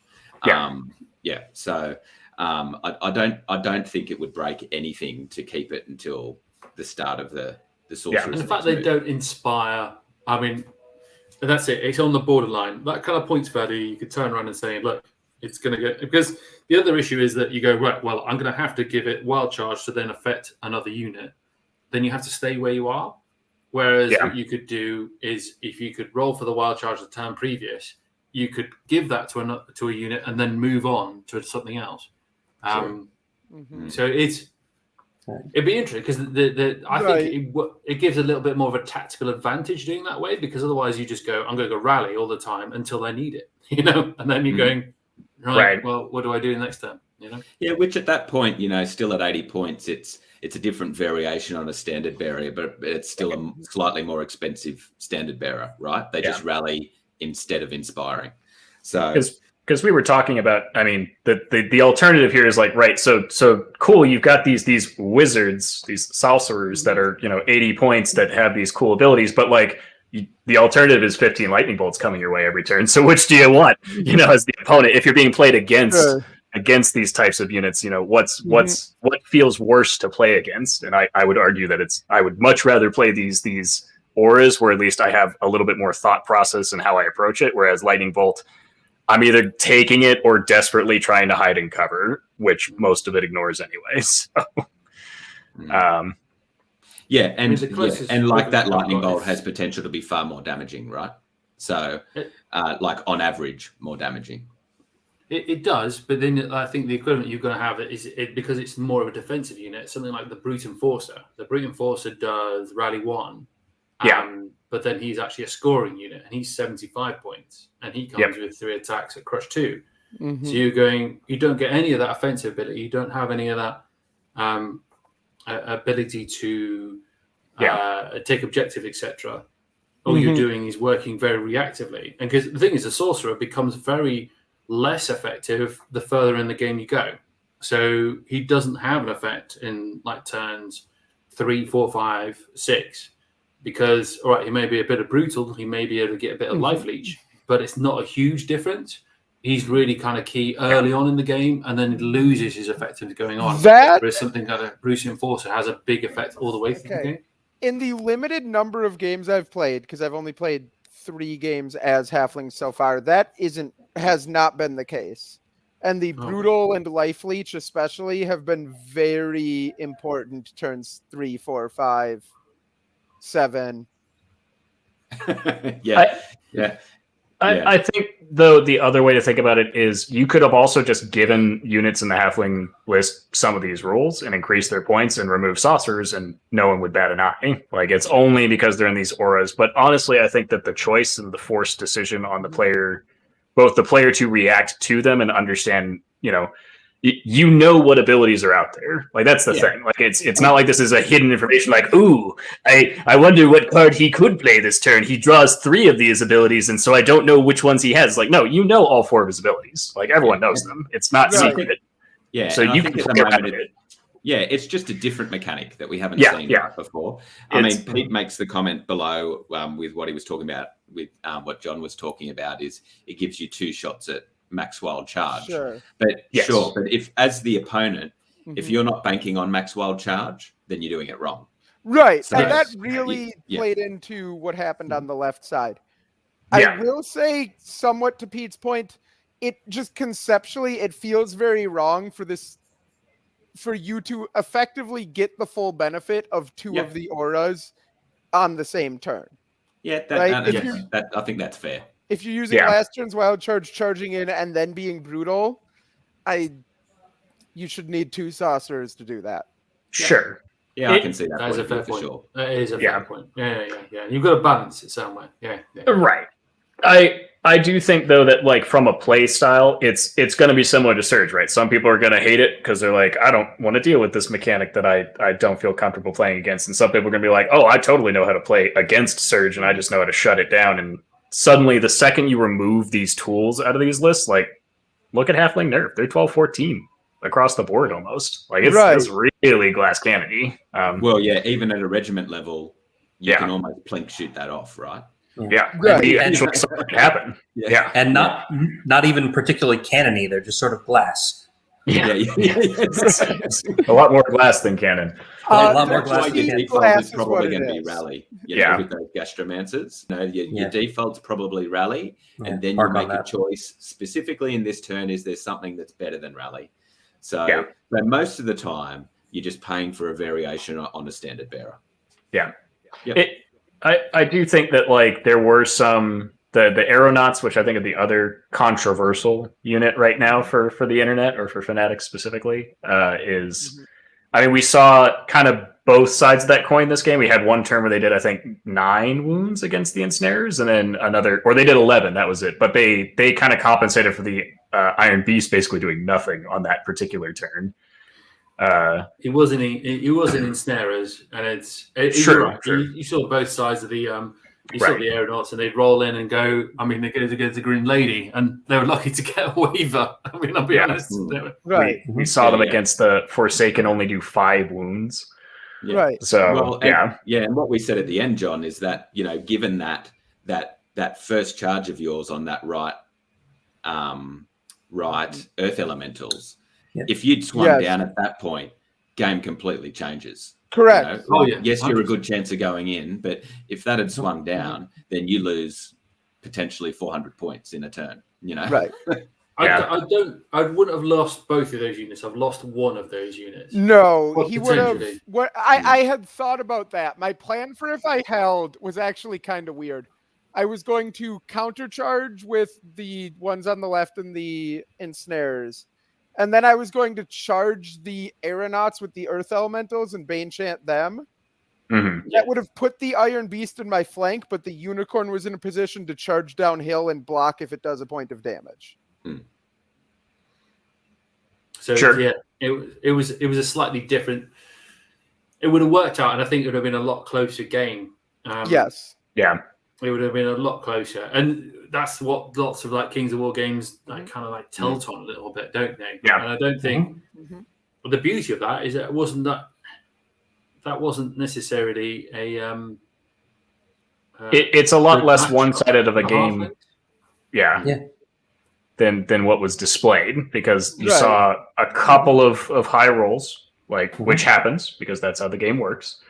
Spiral into a couple more high rolls, and then at any one of these points, the game was still in question. There was still a chance to come back and win it. And even until the last turn, there were still moves that would have been, if the Forsaken had held that second to last turn. If the Forsaken is a big one towards the end was the failed headstrong roll. Yes. If I passed that huge. and killed both Wild Runner regiments down there and spin around and can't get recharged. Actually, John, on that, where you double charged, did you guys decide that it couldn't go up the flank and pivot, or it was within an inch? the left-hand Wild Runners unit, or did you just decide you wanted to double charge the Knights? I just decided to double charge the Knights. I thought if I could double charge them, I've got a better chance of causing a kill. I know that they either had, I couldn't remember if they had Fury or Headstrong.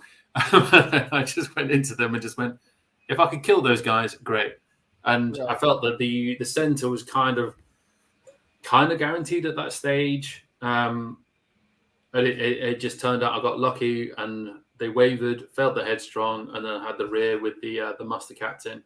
The Muster Captain is huge in that game for a 200 point unit, and plus he's got Ravenous, so he works really well with a sorcerer. You know, he is awesome. I think those, and it's the same in Liga Rordia. You know, that type of unit at that just under 200 points, where it has Crush 2 Thunder 1, the baby dragon. Yeah. Right. And 7 attacks. I mean, 7 attacks. Right. Really good. The Ravenous was the key because the potential for him to get wild charge very much dictated how I had to play on the left. Because you had to look on the 23 wild charge aura, didn't you? Yeah. All right. Yeah, I don't think I was looking at the fact that he had Ravenous. So, that does make a big difference. So he could be charging he makes a big 21, difference. 22, 23. Yeah. And he was able to outrange certain units. So that's why you ended up backing up the Flying Knights, didn't you, at one point, just to stay out of his charge range. Right. I don't think I took that into account. Yeah, I don't think I took that into account when, we were saying on the stream, Kyle should have pushed forward more aggressively on that flank, but that does make a difference for sure. Yeah. Yeah. I could have, to that point though, I could have moved the regiment and the beast forward and then kept the Flying Knights out of 23. Back. Then with their massive 20-inch charge range, countercharge anything that comes in. Yeah, and I was just thinking baiting just with the beast, actually. But stick the beast in terrain and make anything hindered, except for the Strider one. But it does mess with your psychology when you're looking at that and you're thinking like, oh, I got to stay back until. There's always the caster mentality of like, I'm not in the chair, I don't have the pressure on me right now, so I get the full game view. And it kind of comes a little bit like to the game we played on Friday, was the game that we saw, the content on Friday, just having just that one unit that you could just throw ahead and you go, right, it's in charge range, nothing else is. You can either charge that and do something, but you're going to counter charge. It's huge. And it's something a lot of players miss out on, is just that little chaff unit, just to do that, just to force the issue a little bit in those kind of stalemates makes a massive difference. And I love the EG Grenadiers for that. The EG Grenadiers are really good at just kind of landing in the place where you need them to be. That D3 Brutal was awesome as well, wasn't it, Carl? Their D3 Brutal's big. They're a lot tougher than that class of unit usually is. Yeah. Right? Like, they're not gargoyles. For the nerve, I would actually argue, out of all the things that people have pointed in the list that people think are controversial, I actually think EJs are probably the best unit right now that are actually a little too good. But I kind of agree that they're one of the best, and I don't think we even saw their full flexibility from John. John in the end had to use them more as flexibility, John. I'm not saying that you didn't play them well, but but you had to use them as chaff rather than being that threatening dual combo unit, most of the time, and that's when they're really going to sing. 2 instances of D3 Brutal, not counting. I'm not counting the front charge against the Earth Elementals, because that might as well have just been. I don't think he did damage. Yeah, he literally didn't even damage them. So we can ignore that one. And then on the other side of the table, we had a D3 against the Beast, which may have sped up the Beast's demise, but realistically, that was already a fairly wounded Beast who was not in a super great spot. So, like, it did kill him in the end, didn't it? I think that D3 did actually make the big difference, and it meant that I could accept that charge a little bit more on my terms. That he was very going to struggle to kill either one of those units of shooters, right? And then the D3 coming back in with also, I completely forgot Greedy Guts didn't have Pathfinder, so I moved in too far forward in the first place. Mhm. God damn it, a new list. Who gives me a new list and then expects me to know all the rules? But Greedy Guts plus them just added just enough to take him out, and that D3 brutal could be turn a combat, and Right. for 105 points, they're well worth it. They're well worth it. From a competitive list building point of view, I'd be more likely to spam them than aeronauts. Yeah. Yeah. Like rather than take another 2 units of aeronauts where you could get 3 units of those and just give yourself board control with the speed 10. Yeah. You know, Aeronauts are a unit that really has to pop the thing that it hits and not risk getting countercharged, which we saw basically happen this game. They had one unit that didn't manage to punch through and immediately died. And then we have a second unit that basically only ever wavered the thing it charged, so it never had to worry about getting punched back. And that's kind of the thing. They're less glassy than a lot of the other units, but they're still low. Like, 13, 15 nerve is not a huge number. No. So I guess we're saying the DRC is making the right call there in making the Grenadiers irregular and the Aeronauts not. I've been told that the Aeronauts are supposed to be irregular. Okay. It doesn't make a difference. They're still regiments, aren't they? Oh, which is an ally sure. thing, is what it is. Yeah. Yes. They're definitely irregular, the aeronauts. Yeah. Okay. At the end of the day, it's an interesting twist. I mean, the spell ward, it didn't have a massive impact in this game, but against somebody with more I only had lightning one bolt. lightning bolt. Yeah. You only had one lightning bolt, and then I didn't realize Greedy Guts didn't have lightning bolt, and you just shot him instead. But at least he was in cover. And I think there's a lot of opportunity to combo stuff. But the entire game, you're always having to go, right, I can't move this unit too far away from that unit to get the bonus. You're constantly going, I need the inspiring and the headstrong. The list is very soupy. You got to have everything in the right spot. Right. The shooters on the right hand side, I completely messed that up because I thought the sorcerer had inspiring. He doesn't. So he just ended up being enough with his rally to get through. But he probably would have been better without having not having Greedy Guts and then going more for maybe a sergeant or something like that, and the Greedy Guts to go somewhere else. Yeah. Or even the engineer just to inspire him.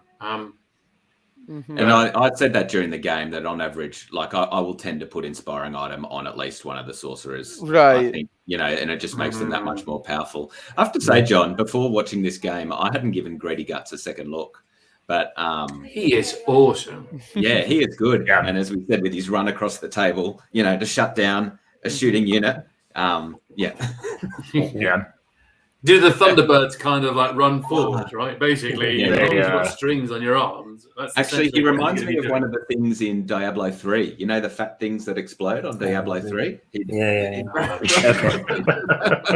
guys will probably iterate that a bit better than me. But he was good. He was good. Greedy Guts is he did fine. 15 points, isn't he? Yeah. Something like that. Yeah. You only one crush or 2 crush? One crush. Okay. But he hits him a 3 with 8 attacks, dread. He's like a discount mag, which is kind of interesting. Yeah. But he's just awesome, and he did the job on the, especially when you combine him with the sorcerer, and you start going, well, that's something in the region of like D3 plus 1, D3 plus 2, and you're going, that's 14 or 15 inches across the tabletop with an individual with 8 attacks. 16 flat nerve for 115 points. Even Berserker Lords aren't that good. Yeah. And actually, I mean, that brings up a good point too. A lot of the combos do rely on individuals, right? Which, even though they're cheapish, are still non-scoring units. So, that is a weakness as well. That to get all the good stuff, you've got to take non-scoring stuff in a way, to get all the real synergies. Yes. Yeah. Now, that being said, I do feel that there's enough cheap stuff in the list that you can take several individuals and still have plenty of scoring presence on the table. I totally agree. Yeah. Your core tax is cheap enough to afford the support units that you need, and the support units themselves are cheap enough that it's not as big of a like, oh my gosh, I'm taking too much support and not enough like actual units. it's much more better balanced than some other armies, I would say.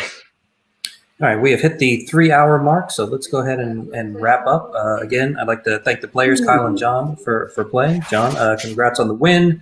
Thanks for showing us what halflings can do. And thanks to Matt and Matt for hanging out with me all the way through. Just roll 10s for nerve and That's all you need. rally everything in your fun. 10s, roll 12s. Or bring your sniper rifle wielding engineer and make a beast of nature sit down for a turn. So yeah, thanks to Matt Carmack and Matt Croger for hanging out with me. You can see more of Matt Croger's fashion sense on the Countercharge live streams. We will be keeping track of which shirts he's wearing to make sure he doesn't duplicate any ensembles. That's too much pressure on one person, but carry on. And you can check out in the bag. Yeah, Matt Carmack on you're streaming your things on your Twitch channel these days. Is that right? Yeah. Methuselah? Yeah, I've watched that. Yeah, I'm mostly. I'm actually going under a debate right now as to whether or not to switch the channel to only King's Focus or to try to keep it a variety gaming channel, which is what it's supposed to be. But I'll be posting something about that soon, relatively. But I do have a series called Ramble Blog, which talks about various subjects in Kings of War in kind of a vocal blog format more than anything else. So cool. All right. So and of course, thanks to everyone at home watching. We hope you've enjoyed this little exhibition showing you what you can do with the new Halfling list. If people found this particularly interesting and informative, then we could maybe try to set up another one of these and play a different style of Halfling list, because there are a few different builds floating around out there. And it might be fun to see what like Nimble Infantry can do or something like that. So keep your eyes open for that. If you subscribe to our Dash 28 Live YouTube channel, you should get notifications when those things get scheduled. Or just keep your eyes open on Facebook. When we schedule them, I try to post both an article to the site and something on Facebook to let people know they're coming. So once again, thanks to Matt and Kyle and John for helping me put this together today. And thanks to everybody at home for watching. And till next time, I'm your host, Mike Atkins, saying tear across the table like greedy guts, but make sure you stay safe out there. And we will see you next time on Dash 28 Live. Bye, everybody.